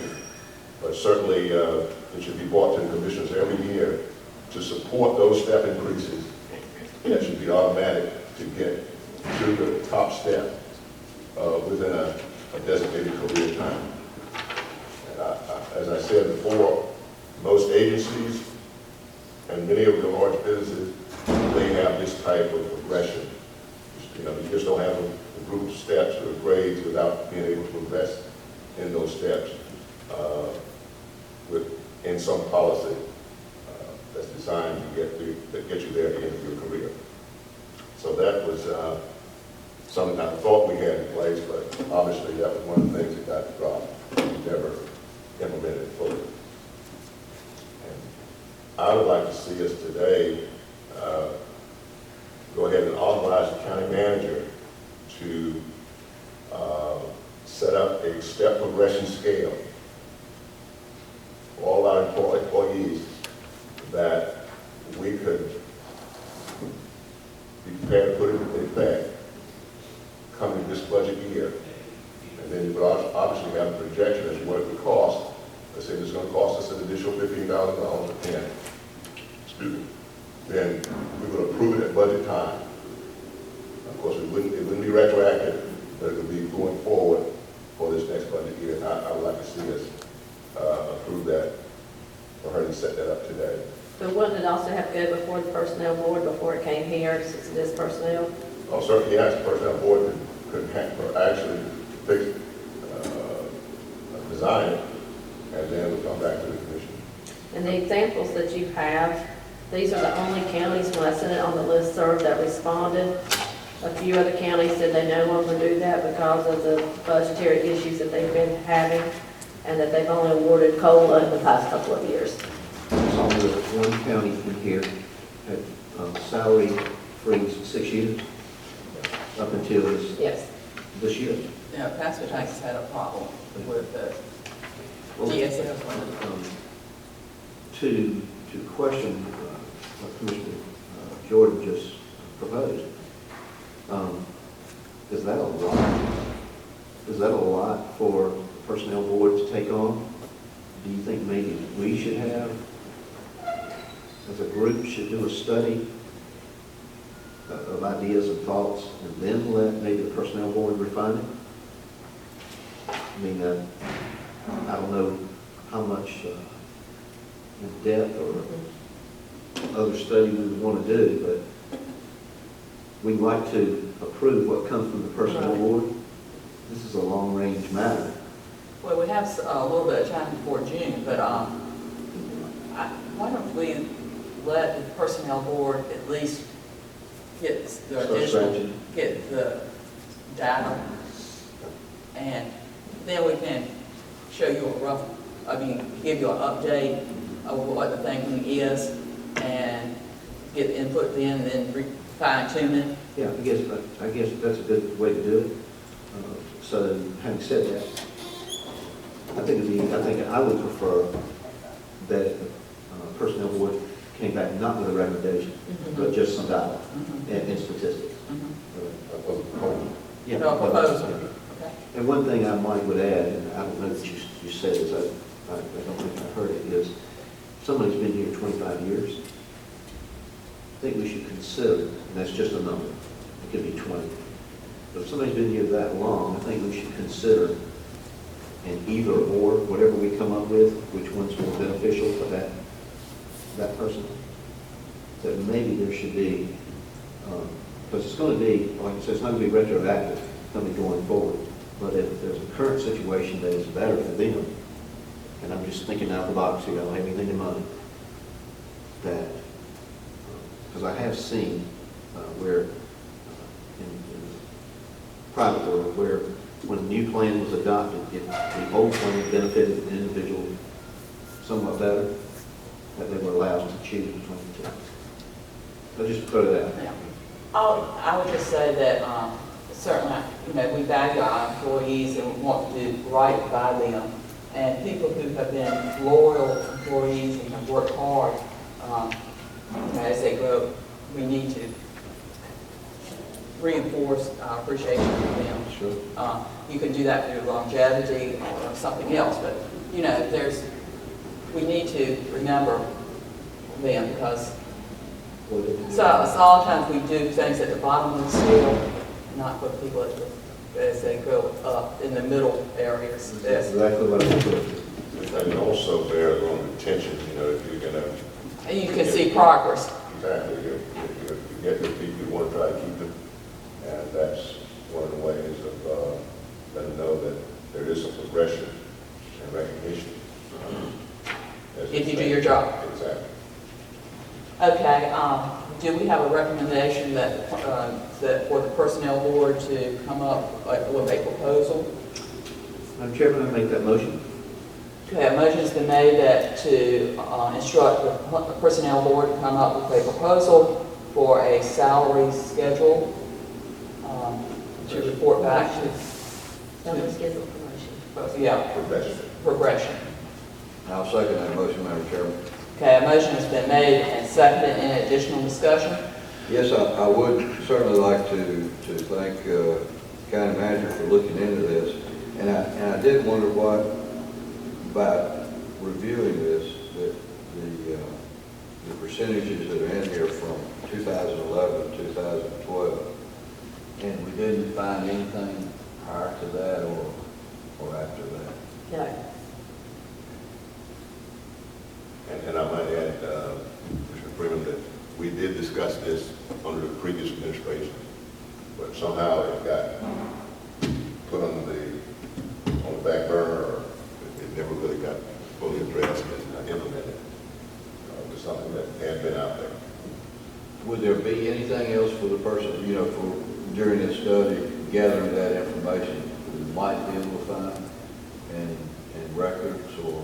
No, Melissa spent, I don't know how much time, but quite a bit of time going back and looking through commissioner meetings, closed session meetings, all sorts of notes, and this is what we found. And you went back to what, 2008, something like that. Okay, a motion is on the floor. It's been properly seconded. Discussion. Any additional discussion? If not, all those in favor say aye. Aye. All opposed? Okay, so we've given the personnel people a job to do. Okay, that concludes our old business. Do we need to have a stretch break before we go to new business? I think that. Okay, we'll take a 5-minute break. Okay, is everybody back in place? We will start with new business. Mr. Wynn, I believe, the first item is about the crossing at the Charn River.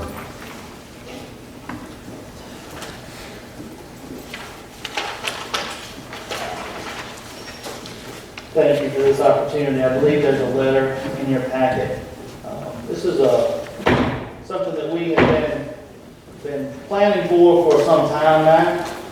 Is the 4-lane activities that have recently been completed on Highway 13. And the recent high-speed chase that or started in Gates and ended in Hertford County, brought to our attention something that we had not planned on. We had seen all the mountable medians in place, and we've gotten the fire truck accesses, kind of taken care of. We had a meeting to plan out which way you come out of Ewart and go to accidents and stuff. Well, what we realized that day was there's no mechanism for, in an emergency situation, to bypass a failed bridge. Right now, if we were to have an incident at the beginning or as we crossed the bridge in Hertford County, when we had one bridge, the way around that was to go to Franklin or to go to Edenton. And that was a hard pill to swallow sometimes. It really caused people a lot of headache. Unfortunately, we have a lot of incidents at or on the bridge. So we, the Hertford County Emergency Management Director and I met with the Highway Patrol. We in turn met with all of the chiefs of all the fire departments and Rescue and EMS at a meeting last month. And we came up with a solution. First Sergeant Warren with Highway Patrol has met with North Carolina DOT. And the process that we suggest is to put a rock emergency or limited access lane that crosses between the north and southbound lanes on our side of the bridge, also on the Hertford County side of the bridge. So in an emergency, we have a tractor trailer that turns over, a fatality that occurs on the bridge, it's going to close the bridge for a long period of time, then we can, by virtue of those driveways, divert traffic into the other bridge. Just something that happened. We thought we had thought the emergency things through at the beginning of this project, and that's one that we missed until that day. Chris Smith from Hertford County called me and said, hey, how are we going to do this? The bridge is still going to be closed. Southbound traffic, for instance, can flow freely, but the northbound traffic is going to be closed until that bridge becomes operable again. So that letter that I have presented to you from Emergency Services is to the DOT engineer, I believe is his title, the district engineer. And his request was to get one with the county supporting it. Chris is doing very similar letters from Hertford County. And what we got back from the district engineer was, right now the project is still in E.B. Williams' hands. When E.B. Williams turns the project over to DOT, then they can conduct that internally, and it won't involve a contractor or anything that DOT can do. So it's not an elaborate thing, it's just putting a pipe in, putting some rock over, putting some signs up that says authorized vehicles only. Okay, you've heard, you've read the letter and you've heard the presentation from Mr. Nguyen. Certainly, it would be a help to the citizens when there's an accident or an event that closes one of the bridges, that we could have the traffic going both ways on the second bridge. Do I hear a motion? So moved. I'll second, but I'd like to Okay. comment too. This, to add a little bit to what Billy was saying, this is not just for traffic control. Just take, for instance, the wreck we had on July the 4th, when a man burned. If we had responded to that today, legally, we have to go in Hertford County, cross over the flyover, and then come back and respond. We couldn't go to it straight. So that's the... Thank you for reminding me of that. Too. Yeah. And on the letter here, a couple of things where it says, in the second line, it says signs at the crossover points. I don't think that's what we need to be asking for, right? We need to have crossover points created. We don't need signs there because we don't have points yet. So we need to be asking for them to put authorized vehicle crossover points on both the Gates County and the Hertford County side. And that's down at the bottom of the letter also. Yeah, we just indicated sign. We just need crossover points. Then after the crossover points, put in there, put signs. We can switch the wording around, authorized vehicle only crossover points and sign. That way it'll be sequential. And signage. And sign. Right. Appropriate signage. Okay. Good point, Billy. And Any other comments? And also, Eden. Yes, we knew that was incorrect, that had already been corrected. Okay. All right, y'all, that's all that. Okay, hearing no further discussion, all those in favor say aye. Aye. All opposed? Thank you. And I'm glad that we discovered that so that we can, certainly it's a safety issue as well.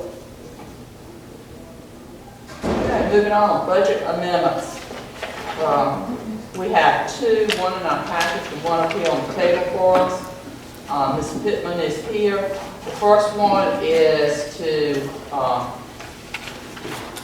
that is number 15, is for the, to amend the wastewater treatment facility project for the following for the land purchase. As you can see, any comments that you would like to make, Ms. Pittman? No, I'll be glad to answer any questions. Her voice is limited, so.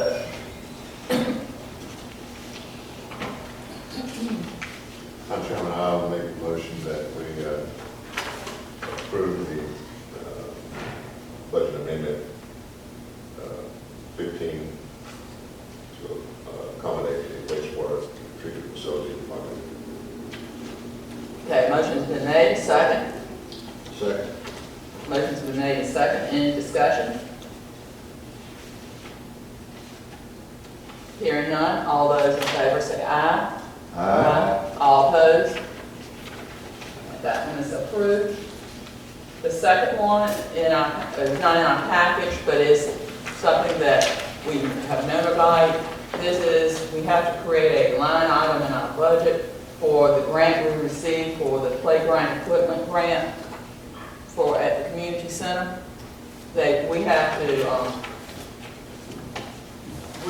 they will reimburse us the money, but we have to have the line item. And if you will note that that is more than what we had originally received. As they've gone through the process, they've realized that some of the equipment cost more, and Trillium has agreed that they would allocate more funds, and this is the price of the playground that has been selected, and Trillium has this information, and they are sending us an amended contract with this amount in it. I did too, I thought. It's almost 50 more thousand. Yeah. Correct. We need to thank Ray for this, right? He serves on that committee. All right. I move that we approve this budget amendment. Second.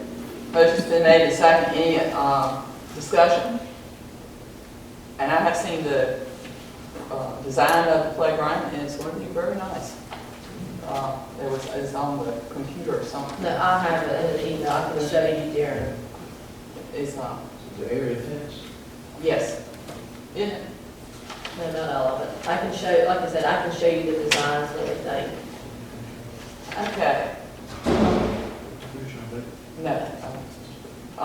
All those in favor of this amendment 16, if you'll say aye. Aye. All opposed? That is approved. Thank you. I hope you feel better. Question, real quick. Yes. Move on to the next. Disposal of the current playground equipment. What's going on there? That will be transferred to Buckland. Okay. And that's Board of Education doing that? Yes. Okay. Okay, GIS report.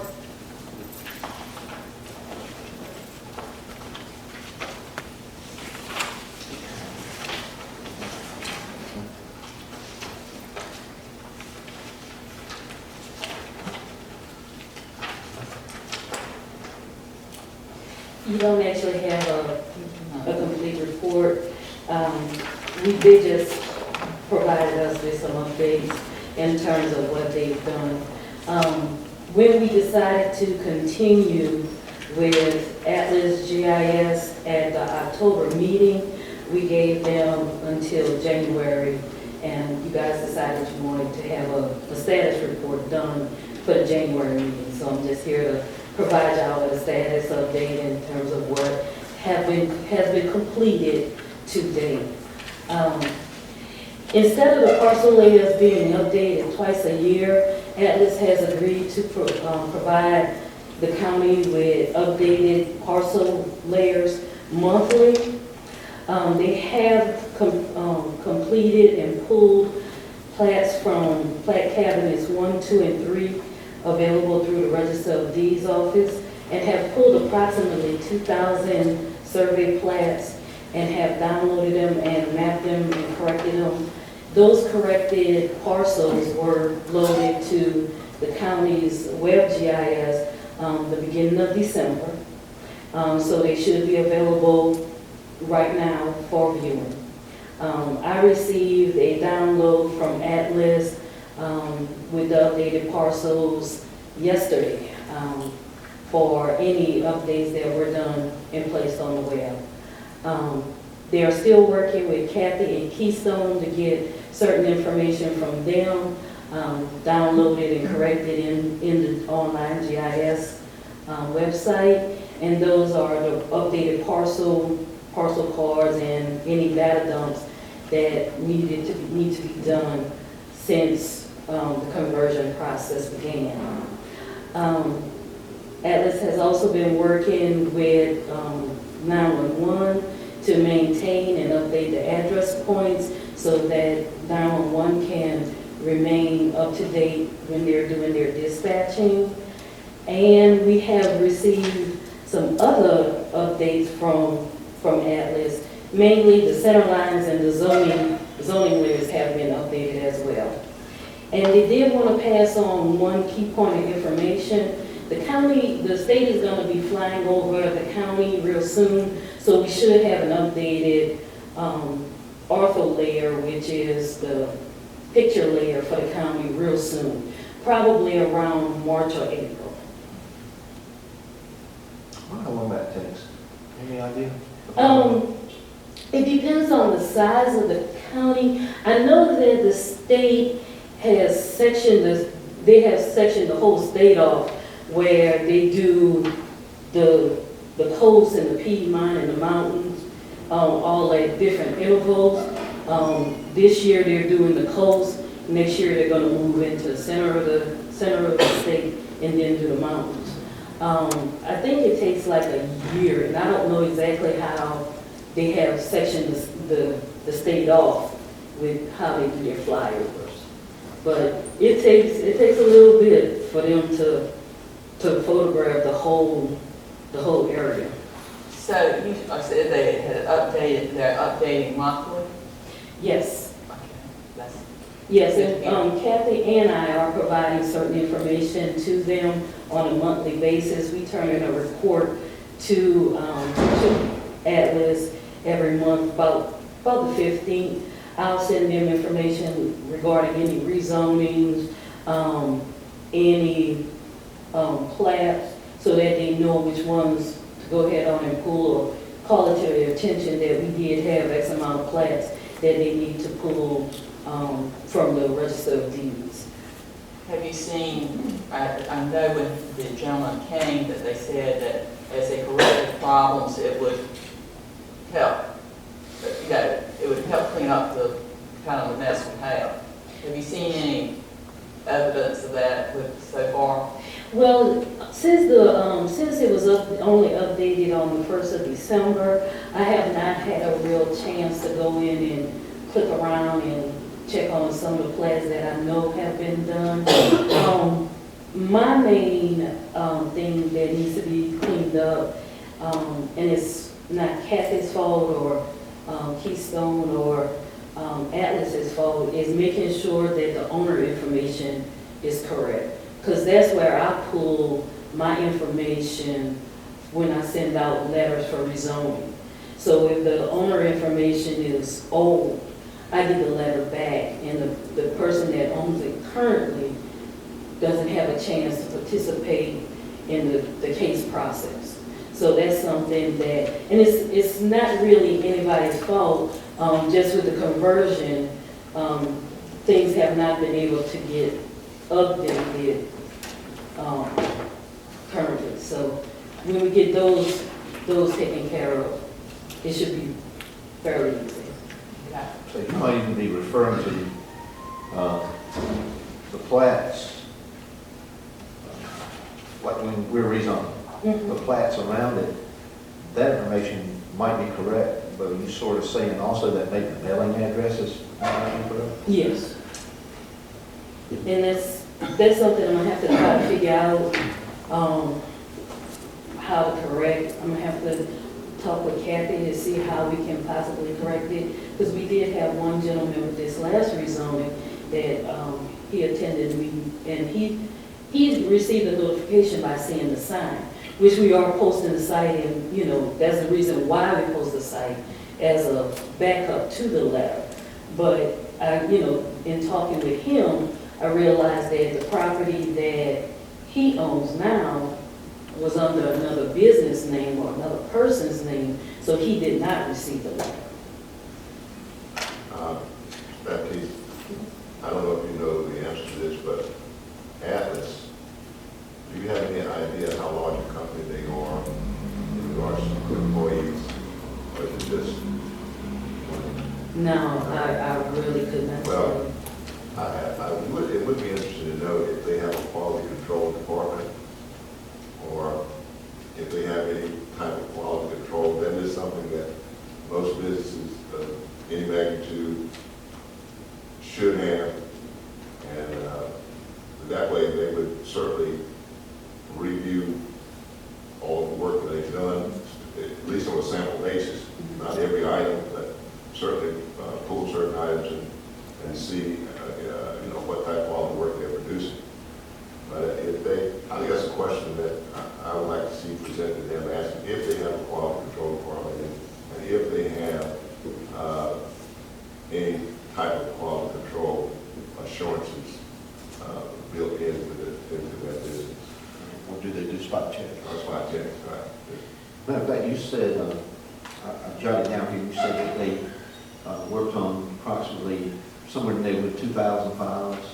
Yeah, they, It might be a good idea to just randomly, if you know what those 2,000 are, just to randomly select 2 or 3 for accuracy and report back to us that, you know, that you found them to be correct, or these errors were not corrected, that kind of thing.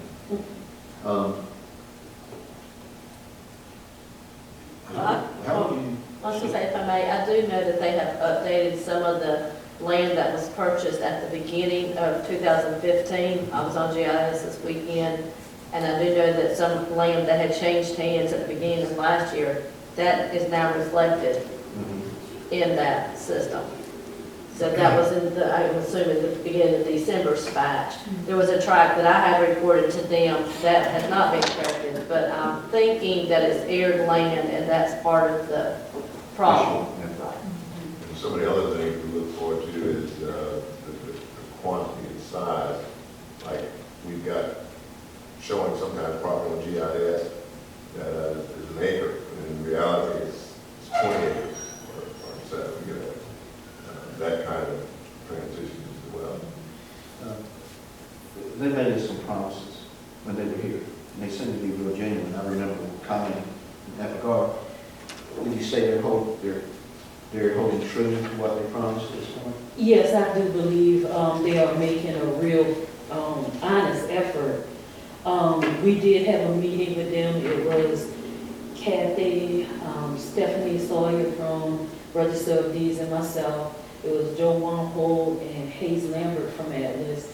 And they came down and we talked, and we expressed what we would like. We would like to see monthly updates. I would like to get updates that I can actually put on my computer and use on my desktop version. I asked them for additional layers. They changed and redrew the township layer, so now you can actually go online and click on the township layer and it's correct. At one point in time, it was not correct. It was, they had done it by parcel numbers. So you might have like a piece of Hunter's Mill over here, and Hunter's Mill ended at the road here. But if those parcels shared the same parcel number, it would bleed over to the other side. So it was inaccurate. So they actually went in and physically drew the township layer from a map that we provide, that the planning department provided to them. and actually digitized it and drew it. So they're being very responsive and very, very open. They updated our center lines, they updated our zoning. So we have had a lot of response from them since the meeting. I think having the threat of losing the county as a client actually, and I hate to say it that way, but I think it really sparked them to do a better job for the county. And I think that it will, as long as we stay on them and maintain, not the pressure, but the awareness of what they're doing and express to them and communicate with them the things that we need. I think they will continue to do a better job. I think what Jennifer's saying is very true, that I think it's probably a communication problem, or lack of it. And they don't have someone they can send down here every day to check on things. And if we were not telling them there's a problem, they didn't know there was a problem. And I think that's the biggest thing. And you said they were getting communication once or twice a year, and I think that's probably exaggerated. But now, the system now is that I think Kathy is communicating with them at the first of each month, and they're committed by the middle of each month to have that updated, whatever information they get. So now we should be updated with it being no more than 1 month behind. But we would be fooling ourselves to think this is going to be a quick fix. This is something that's going to take a year or so, at least a year. Kathy, would you like to add anything? No, I think that's well said, Commissioner Feldman. I think it's a work in progress, and you fix the known and maybe work towards the unknown. So I just want to thank, Hayes and Trey and Joe, for their work. It's not an overnight fix. It didn't get this way overnight. And Natalie, we found one not long ago that was from 2014 in the spring.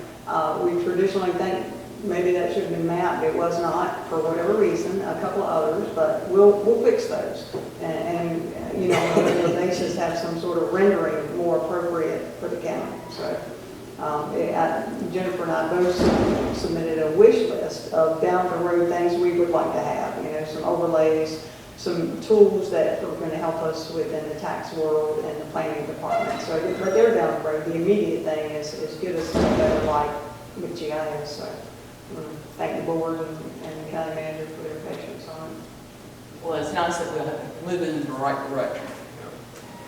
Keep up the work, keep, the communication lines open. And if we find a problem, we'll let you know when we're looking. Okay, moving on. Appointment to the Board of Adjustments. Ms. Baptiste has, there are 2 openings on the Board of Adjustments. Well, actually, there are 3 items. It's really just 3 items I'd like to address with the Board of Adjustment. One is an appointment. The first one I would like to address is that we have received a letter from Mr. Willie Hoffler. Mr. Hoffler currently is an alternate on the Board of Adjustment, but with the opening of Mr. Jernigan's position, he would like to move into a regular member status with the board, and he has submitted a letter as stated to move from an alternate to a regular voting member. And do you want us to take these one at a time? Yes, please. Okay, a recommendation has been made by the planner to change the status of Willie Hoffler from alternate on the Board of Adjustment to a regular voting member in place of Ken Jernigan, who has resigned. What is the pleasure of the board? I make a motion that we replace Mr. Ken Jernigan with Mr. Willie Hoffman. Second the motion, Madam Chairman. Okay, the motion's been made and seconded. Any discussion? Hearing none, all those in favor say aye. Aye. All opposed? Okay, you can notify Mr. Hoffler he has been appointed. As a regular member. The second item is in regards to Mr. Joseph Perry, who serves on the Board of Adjustment. At the last meeting on December 15th, the Board of Adjustment recommended and voted to request that the board removed Mr. Perry from as a member of the Board of Adjustment due to lack of attendance. The last meeting Mr. Perry attended for the Board of Adjustment was in December of 2014. I have attempted to contact Mr. Perry by telephone and by mail and have not received any response from him. So the Board of Adjustment asked me to present to you guys that he be removed from the board due to lack of attendance. Now, how are they notified of the meeting? Everyone knows that on the third Thursday or Tuesday of the month, that's meeting day, or? Yes, I send out, if we have a case, I send out a packet every month. If there is not a meeting, I send out a letter to that regard to make sure that no one shows up. I send them the information that they need to present, that's going to be presented and discussed, or something saying, look guys, we don't have anything going on, we're not gonna meet. So, and then at the November meeting, the board requested that I send him a letter asking his intention, to which I did, and I still have not received anything back from Mr. Perry in regards to whether he would like to stay a member or what. I'm kind of questioning, brings some questions up. He does live in my district, and it's kind of uncharacteristic of him to be a responsible person. Is he an alternate, or is he He's a regular member. He's a regular voting member? Yes, sir. I know that Mr. Perry has taken a job outside the county. Private place. That's right. And I concur with Commissioner Jordan. That's not his method of operation, and not characteristic of him in the manner that I know. Do we know if he has an email address or not? I do not have one for him. But haven't you contacted him by phone as well? I have Left messages? tried, yes. I've tried phone and mail. Because every month there is a meeting, the day before the meeting, all members are given a reminder phone call. And he has not, he's been contacted and messages have been left, and he has not even responded to any of the voicemails left as a reminder. I would like to ask the board to allow me the opportunity to make personal contact with him and prior to voting on this. Maybe we can do it at our next meeting. So you would like to table that until the January 20th meeting, 21st? Yes. I don't know if he wants to give out his cell phone number, but I do have his cell phone number. And I would certainly like to make contact with him and let him know that this is a proposal and what is his intentions. And, and going forward, if he's a voting member, current active, he needs to be at every meeting and not just some of them. Right, because we have been having to rely on our alternates to vote. Yeah. And so that is a problem, and it could be that his job situation in the state changed and he cannot. Okay, now if we do it for Mr. Perry, we would have, if this case came up with Joe Blood, we would have to make the personal contact as well. I mean, for anybody in this situation. Well, and there again, like I said, this is a gentleman that's in my district. He's done in the Sunbury Court League district. He's doing all of it about his character. And I think it's behooving of us as commissioners to make contact with such a person, see what their issues are, and bring it back so that to the board, and also let them know that this is what's going to happen if you can't take care of the responsibilities that's been assigned to you. And we would do this for anyone else as well. Well, certainly, if you knew the person, I mean, if you knew. I just want to make sure that, because we need to treat people Or maybe the board appointed. and for the person, if it's in your district, that the commissioner would contact them. I don't think they would have to, but if the commission wanted to do that, I I think. would prefer, if we're setting a precedent, and I know we talked about this before, and I've had citizens, and you said you've had citizens yourself that come and say, some people don't seem impartial, and I don't want to set a precedent that we're calling, if the commissioner knows someone who's on the board, the commissioner's going to call and say, you haven't been to a meeting, and I think that's the point Ms. Hopper's trying to make.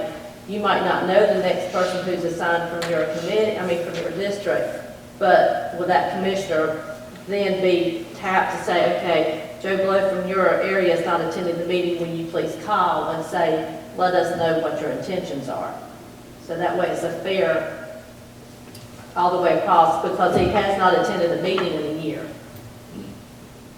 Because didn't you say he last attended in 2014? Yes. I believe I attended 3 Board of Adjustment meetings, or at least 2 Board of Adjustment meetings before Jennifer came on board, and he never attended. I think the first meeting I met him at attendance was when Jennifer came on board. Well, if set the precedent, if that's the option, I don't think it should be something where each commissioner is tasked, that's what you have to do. But if they desire to do that, I desire to do this. I don't see it as a precedent. I just feel like I'm just delaying it.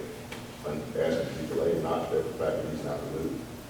So, Our options at this point are to vote on the matter or table the matter. exactly. And I understand what I'm hearing from both parties, but we need a motion. Okay. And the motion would be to just table it, not that he's going to That's contact them. correct. I'd like to make a motion that we table the removal of Barry for our next commission meeting.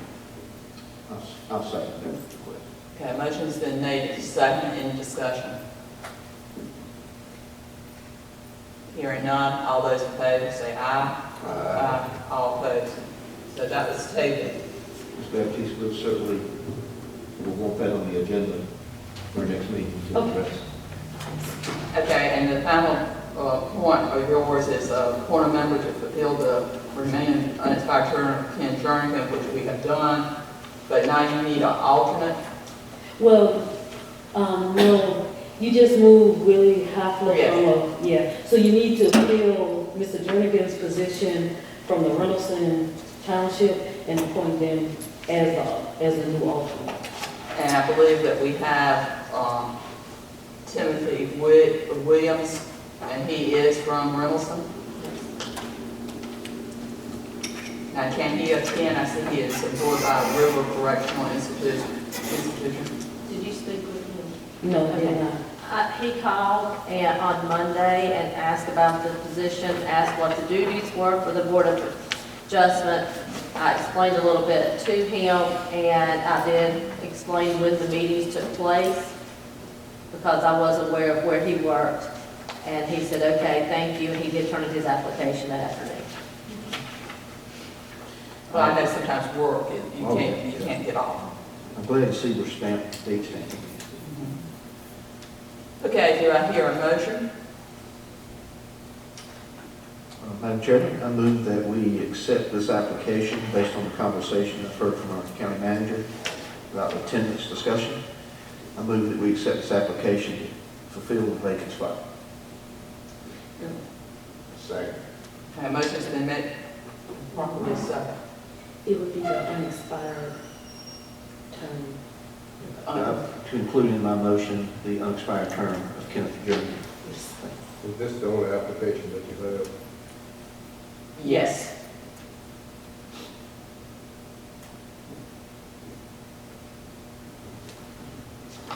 Okay, any other comments, questions? Hearing none, all those in favor say aye. Aye. All opposed. Ms. Baptiste, before you leave, is there anything when you come on Board of Adjustments, is there any indication, if you miss so many meetings, you can lose your position? We do not currently have that in the ordinance.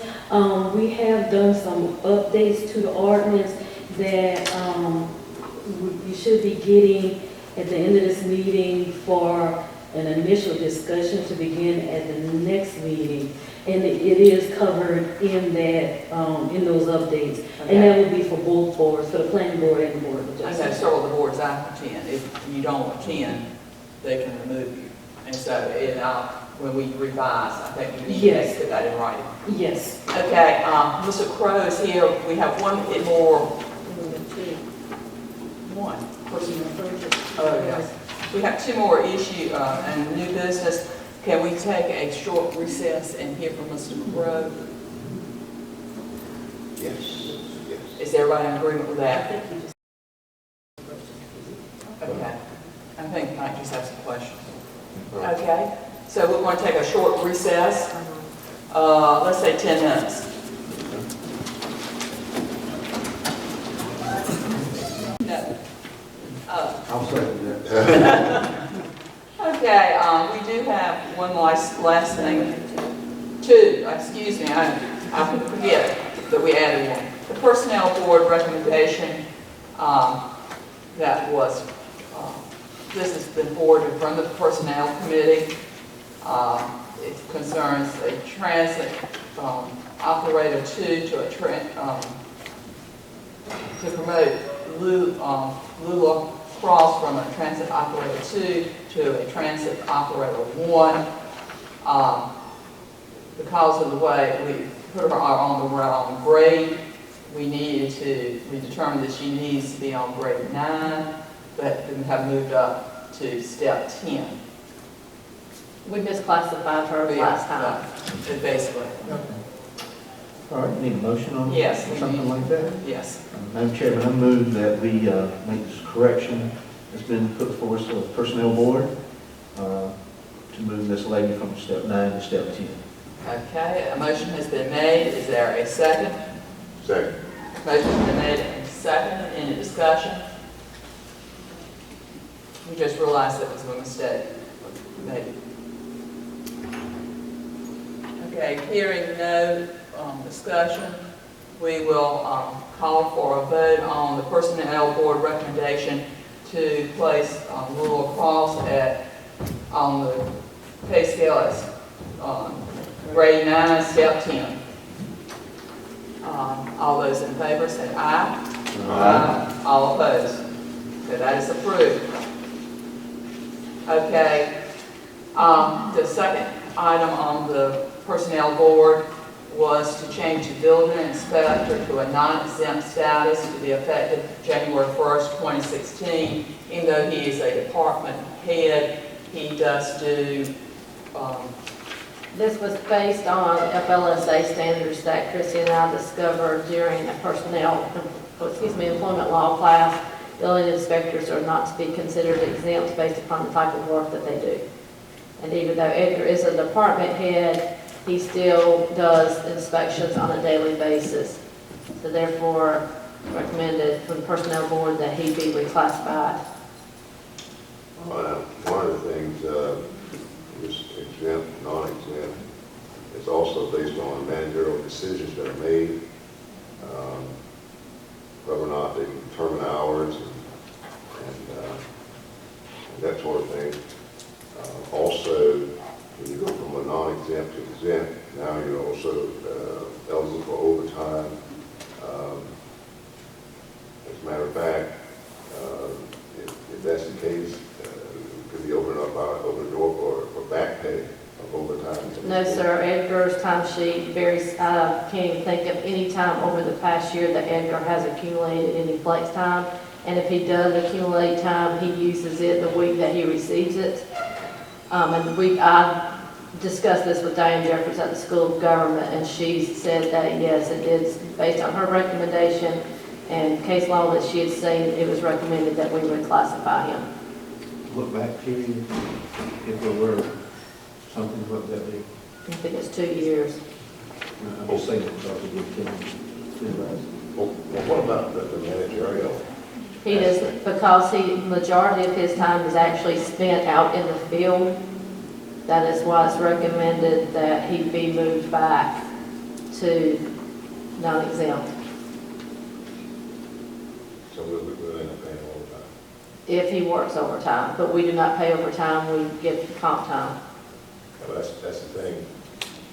When you're the manager, you say, well, okay,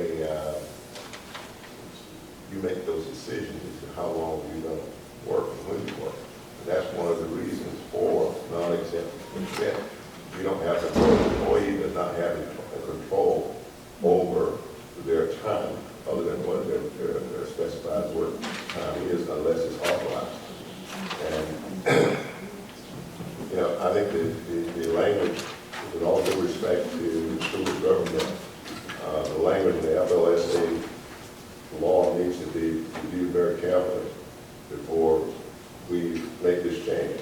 It has been, and new FLSA standards should be forthcoming at the end of the year, which will affect all but I believe 2 department heads based solely on income. Well, I think the commissioners, got to manage with all due respect to the fact that you looked at this, that information should be presented to the commissioners so that we are assured that, yes, this is the decision that has to be made based on this documentation. I believe it was presented at the personnel board meeting.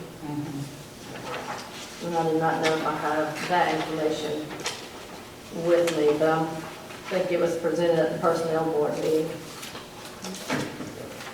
I certainly would, like I said, I'm concerned with the fact that as a manager, as a supervisor, you make decisions as to when and how long you work. And then from non-exempt to exempt, which are a category where that the county is obligated.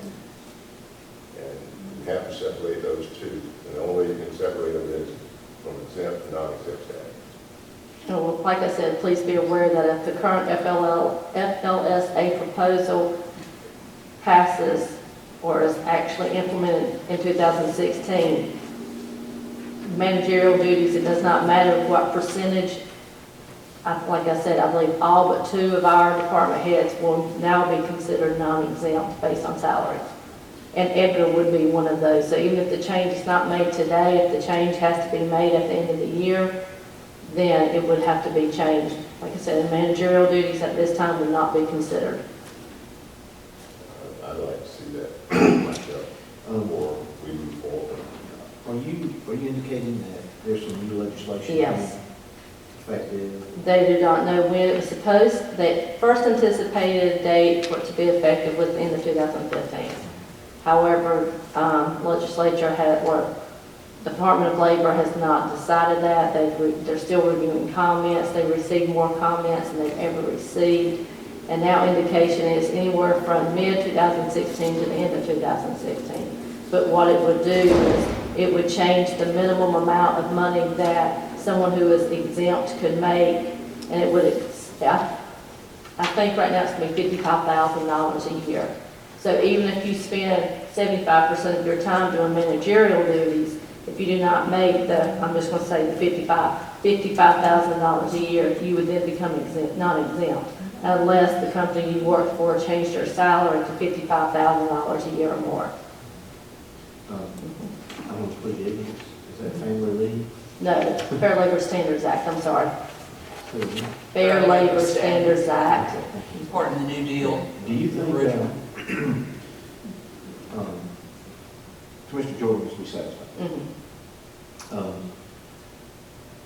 Do you,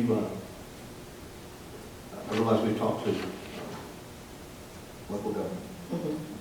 Do you think we should, and you feel good about what you Yes. heard, so I respect that. Would there be anything wrong with contacting IRS at some level and say, can you give us an answer on this or something? It would be the Department of Labor that you would contact. Yeah, you know, we need IRS.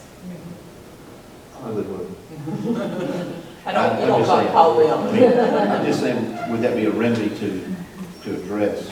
We went through this about 6 years ago. The South LSA situation. I think we changed some department heads back then, same way you may be aware of. We did this during the reorganization when John was here. But to, satisfy one of your concerns, Edgar is a manager determines his own hours, but the personnel ordinance does have a comp time policy that requires his supervisor to approve any overtime that he would work. So Natalie would have to approve any of that overtime as his supervisor. So it's not like he could determine if he was going to work 60 hours a week and accrue a bunch of comp time. Natalie would have to approve all that before that could happen.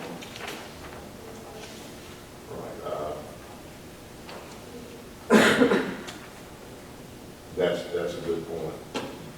Like I said, I still would like to see that FLSA information. We've seen it in the past. We've gone over this in the past, and we've seen how it was written. And to me, it was pretty specific back then, and that's why I have a recollection of it. And I'd just like to see it before, I think the board should be privy to it before we make this decision, because this is a decision that can have some future effects on the operations and requests potentially for overtime, back pay and that sort of thing. So The information that was provided to Personnel Board says administrative exemption examples, public sector inspectors or investigators of various types, such as fire prevention or safety, building or construction, health or sanitation, environmental or soil scientists, and similar employees generally do not meet the duty requirements for administrative exemption because their work typically does not involve work directly related to the management or general business operations of the employer. Such employees do not qualify for the administrative exemption because their work involves the use of skills and technical abilities in gathering factual information, applying known standards or prescribed procedures, determining which procedure to follow, or determining whether prescribed standards or criteria are met. And that is what Diane Jeffers recommended. She said even though he does have managerial, she said, does he spend, and she said even though, she said this is not an FSLA, she said, or FLSA, excuse me, she said, general rules 50%. I said, he spends at least 75% of his time in the field. And she said that's why she would recommend that he be moved to non-exempt. You're reading from, This was part of the FLSA standards, it's section 541.203. forwarded to you from her? No, this was something I had cut and pasted from something that I had found. I think the other section of the Federal Labor Standards Act that we need to read is about the non-exempt, what qualifies for non-exempt. These are examples for why you would not be non-exempt. But when you look at why you're not exempt, then it begins to tell you about the administrative supervision, decision making, and all that kind of thing. Correct, but as I stated when I consulted with Diane Jeffers, who is an attorney, she recommended that we move him to non-exempt to prevent problems. And I can't access the information you're wanting because I can't get to Wi-Fi. I think that's a decision, a local decision. Once you balance out what he's currently doing from a managerial standpoint, that needs to be looked at as well. Well, I certainly have read up on this matter. I'm listening to the two of you. I'd like for any member of our board to be fully confident, in what they're voting on. Are you comfortable, County Manager, tabling the issue to our next meeting? In case anyone That's of the fine, and five I of us will- want to look deeper. And I'll find the information, because like I said, I thought I had it saved, and I don't have it. Mr. Jordan, you okay with that? Yes, and based on the non-exempt is what the criteria qualifies them for that. Okay. And just to add to the discussion a bit, this has been addressed, I'd say 20, 25 years ago, and brought forward, and from the Fair Labor Standards Act, it's almost a given that is what's going to happen. The change? Yes. like I say, this really began to occur 20, 25 years ago. My involvement in management is that we were placed in non-exempt because of other duties that you had to perform while you were performing your managerial duties, such as in a case of an investigator, or if you went to a crime scene, this, that, and the other. Even though you were seated in administrative capacity, when you did that, you were placed in a non-exempt for various reasons. And we did have to reclassify 2 of the sheriff's officers. We reclassified the chief and captain because the majority of their time was not spent on paperwork. But that was under a separate FLSA rule as well. Is it important that this be resolved before the new ordinance, new statute comes out? Or is it when the new statute comes out, then corrections will be made? No, I would like to go ahead and resolve Edgar's. The rest of it says, and I have just found that information and closed it, but actually it was a $50,000 salary that they were recommending. But either way, that still will affect all but I believe 2 of our department heads, possibly 3 of them. And like I said, if you don't have the salary, it doesn't matter what your managerial duties are. And those things were covered, you know, the concerns that Commissioner Jordan has were well weighed in what happened when you were at a certain level in management. You did not get overtime, period, even though you're non-exempt. Okay, and also, as was pointed out on our personnel policy, overtime has to be signed off by your superior. So is anything going to change between now and the next time we get together? The 20th. Is anything going to change? Well, the thing that I would like to see is, I would like to see the FLSA document that specifies what qualifies to be non-exempt versus what has been spelled out is why they would be exempt based on the fact that, you know, they have a certain percentage of their time doing actual, right. That's the information I'd like to see. Okay, do I entertain a motion? I got one more question. Okay. Just for clarification, not on this specific item. But when our plant personnel board makes a recommendation, is that not a motion? It's a motion to come before the commission. It's a recommendation, yeah. But then the board of commissioners will receive that and come together as a board for the last 50 minutes. I think I would see it as just as an agenda item, to be honest with you. I mean, because when I make a motion on something that the personnel board brings, I actually make a motion and reference the recommendation.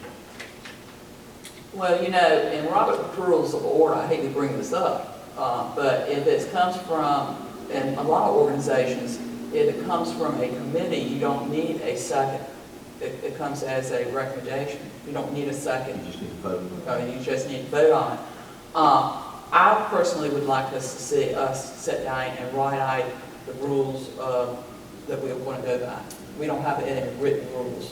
There is a county book that you can, that does not follow the exact Robert's Rules of Order. Yeah, because like in some, and this gets off to on a tangent, but in some counties, they don't require any seconds with any motions for the commissioners. Well, this is the book here. I know, but it's not specific. I mean, You can make some changes. Right. Yeah, we don't go specifically by the Robert Rules of Order. Yes. But, you know, we don't want to do a second, whatever. If we come up with a policy, you know, we can modify it how we want to do it. But this book here is pretty specific and reviewed over the years. But getting back to what we're talking about. I would ask, I'd like to make a motion that we table the second personnel board recommendation to reclassify the building inspector from non-exempt status effective January 1, to our next board meeting after we have the information on what qualifies to be non-exempt. Okay, the motion has been made to table the motion by changing the building inspectors from a non-exempt status effective January 1st. Do we have a second to that motion? Second. Okay, a motion has been made and seconded. Any discussion?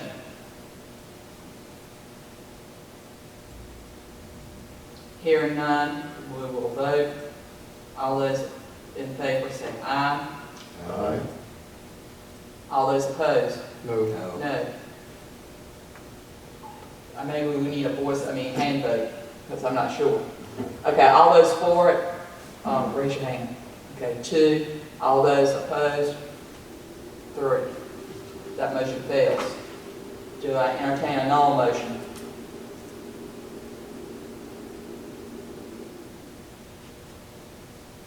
You're referring to a motion Mm-hmm. to approve? Do I have a motion to approve? Yes, I'll make a motion for approval to move the building inspector to the exempt status. Okay, a motion has been made. Do I hear a second? No. To move the building inspector to a non-exempt is what you're saying, Commissioner Yes. Freeman. Do I hear a second? Second. And that is effective January 1st, 2016. Roger. Okay, a motion has been made and seconded. Yes. We're going to vote by hands. All those in favor say aye. Raise your hand. All those opposed? Okay, the vote is 4-1. And I will send you that information that you requested anyway. That's the new one. Well, it's still, Yeah, but I appreciate it. okay, I believe now we have the urgent repair application, grant application. We need to approve that we do for the application for the urgent repair so we can obtain this or make the application to apply for those funds. And if I understand correctly, Commissioner Jordan, the Housing Committee will complete the application and will submit it on behalf of the county, correct? And that's correct. This is the $100,000 grant that we received in 2014. I think approximately 13 homes were repaired and upgraded. As a result of that, I think the amount you can spend on each home is about $5,000 or $6,000. And we're anticipating doing 20 homes with the $100,000. The deadline is January 25th. We got the grant a little bit late, notification. So we're asking the board to authorize the grant to be submitted. It's submitted through the county, but the housing committee will be administering the grant and utilizing the funds on the qualified citizens. So we'll need an approval to submit it. And then once, if we are approved, it has to be approved, then we'll be able to, once again, authorize acceptance of the grant. This is just for submitting of the application. Okay, I'll entertain a motion. I'll make a motion that we authorize the submission of the URB grant for 2016. Okay, do I hear a second? Second the motion. Okay, a second has been made. Any discussion? Hearing none, we will vote on the urgent repair submission of that grant for the 2016. All those in favor say aye. Aye. All opposed? Okay, that passes. And certainly that is a great help to our community and to the 20 individuals that receive it. And certainly we want to do anything we can to improve the living conditions of our citizens. Okay, I believe we have any citizen comments. Most of the citizens are gone. Mrs. Beasley, do you have any comments?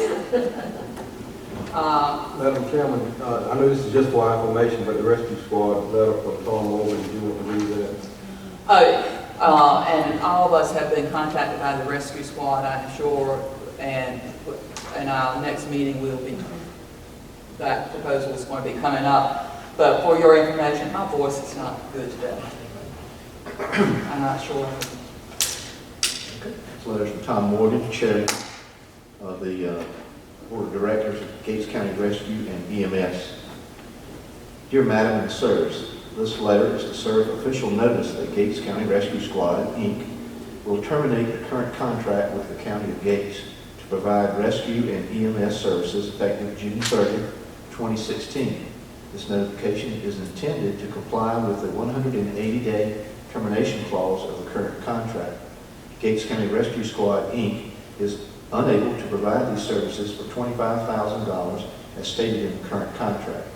Gates County Rescue Squad, Inc. will submit a new contract to provide these same services to the County of Gates for the budget year July 1, 2016 through June 30, 2017. We look forward to serving the citizens of Gates County for many years to come. Sincerely, Tom Morgan. And of course, there is a change in the way they're going to operate. They're going to be incorporated as a non-profit. We probably need Billy to address this, but in the past, several years ago, our EMS services were performed by a private entity, which we authorized to come in, and basically our EMS basically just supplemented the private entity, which I think was out of the hospital. But for some reason, we turned it all over to our county EMS. And I think we need to get familiar again with what we did in that. And I think Billy can probably refresh on what transpired there. Because we lost the services of the private emergency services company, and basically kind of wrote them out. We did territorial authorization. How many years are you? I think that was about 2-3 years ago. Well, the Harold's Transport went out of business. They had the contract for franchise for Gates County. And once they went out, the EMS people took over transporting the patients from down east and people for dialysis. They took that over. But what happened in that process, if I remember correctly, was the fact that the Ahoskie, what is the name of that? Medics. They wanted to come in. And for some reason, if I recall correctly, we did not provide that authorization because we said that our EMS stepped to the plate, our emergency services said, hey, we can take care of that. You don't need to do that. So I think, in all fairness, we need to be familiar again with what transpired and what opportunities and what other services we have available in going forward and seeing how we're going to budget our current county EMS in the coming budget year. In other words, to put it bluntly, if it's going to cost us $350,000 going forward, and you can bring in a private entity and reduce that to 100, that may be the best way to go. I'm not, like I said, we need to be refreshed on what happened to bring in full services with the county, with our county units. I would also recommend, if I may, if you know anyone in Bertie, their county has recently taken EMS into the county government, speak with them about privatization, what took place. Also, Camden had a long conversation with Billy last year about emergency management, about EMS, privatization between Camden and Pasquotank. You might want to speak with commissioners of those two counties as well to see, what took place. Correct. But that is on the agenda for the 20th. I know that Tom Morgan is planning to be here. I believe Chief Stormy Butts will be here, and Billy will be here as well. I think we also need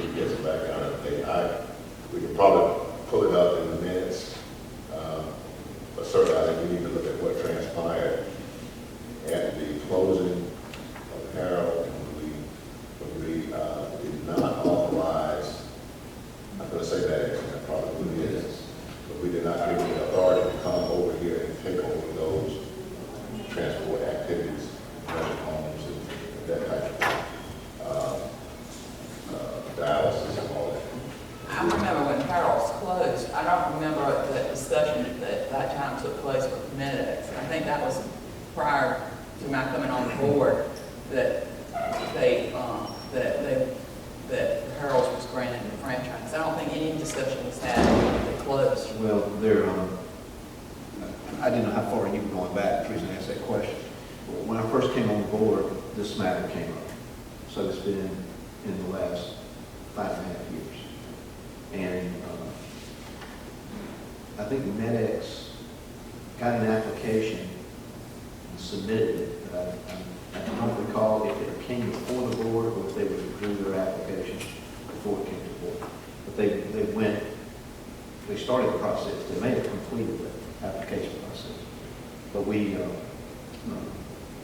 did have a vote to not use an outside vendor. Now, Ronnie Parker's here was not to get that in his, but I think his is just It's a just wheelchair. wheelchair. Just wheelchair. Okay, well, we'll look at the minutes and get us some reports. Okay, 9 commissioners' comments. Once again, thank you for staying. We did have a few people earlier, but Mrs. Beasley is faithful to the end. So we appreciate it. 2016, hopefully, will be a great year for Gage County.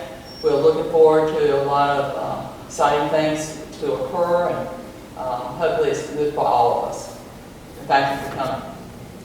Thank everyone for being here.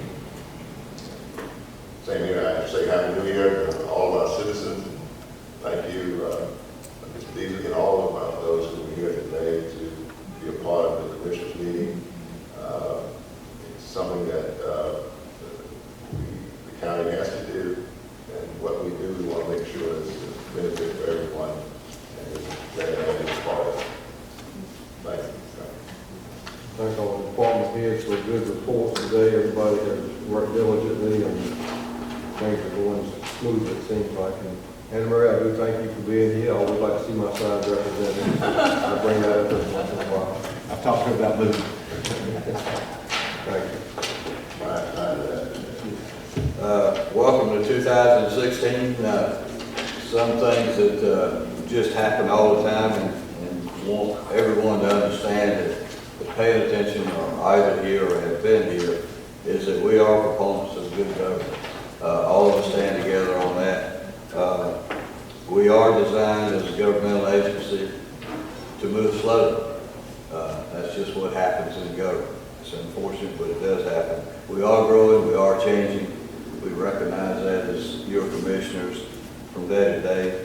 The responsibility lies on us within the group, and that is how we do things. The decision-making is shared, as you will see and as you will feel. We do evaluate those drawbacks and the benefits. We appreciate your participation, and thank you for letting us know of those drawbacks, more so than the benefits. Okay, do we need to take a recess for a second? Okay, and then we'll come back to close session. Okay, we need to say, in pursuant to North Carolina General Statute 14318, 11A, concerning legal and real estate and personnel matters. Do I have a motion to go to closed session? So moved. Second. Okay, a motion's been made. All those in favor say aye. Aye. All opposed? Okay, we'll take a short break. I can get something. I will entertain a motion to come out of closed session. So moved. Second. Motion's been made and seconded. All those in favor say aye. Aye. All those opposed? Okay, coming out of closed session, first item of business is to instruct tax administrators to contact state officials for solutions to resolve tax lien liabilities. Okay, I'll make that motion, instruct the tax administrator to make those contacts as quoted. Second that. Motion's been made and seconded. Any discussion? Hearing none, all those in favor say aye. Aye. All opposed? That passes. Okay, second resolution, or motion. Second motion is to instruct our county attorney to write a letter to Keystone expressing concerns expressed by the tax administrator. Madam Chairman, I move that we follow through on that activity. Okay, the motion has been made. Second. Motion has been seconded. Any discussion? Hearing none. All those in favor say aye. Aye. All opposed? That passes as well. Entertain a motion to adjourn, to recess until night meeting on Wednesday, January the 20th. So moved. Second. Okay, all those in favor say aye. Aye. All opposed? Thank you.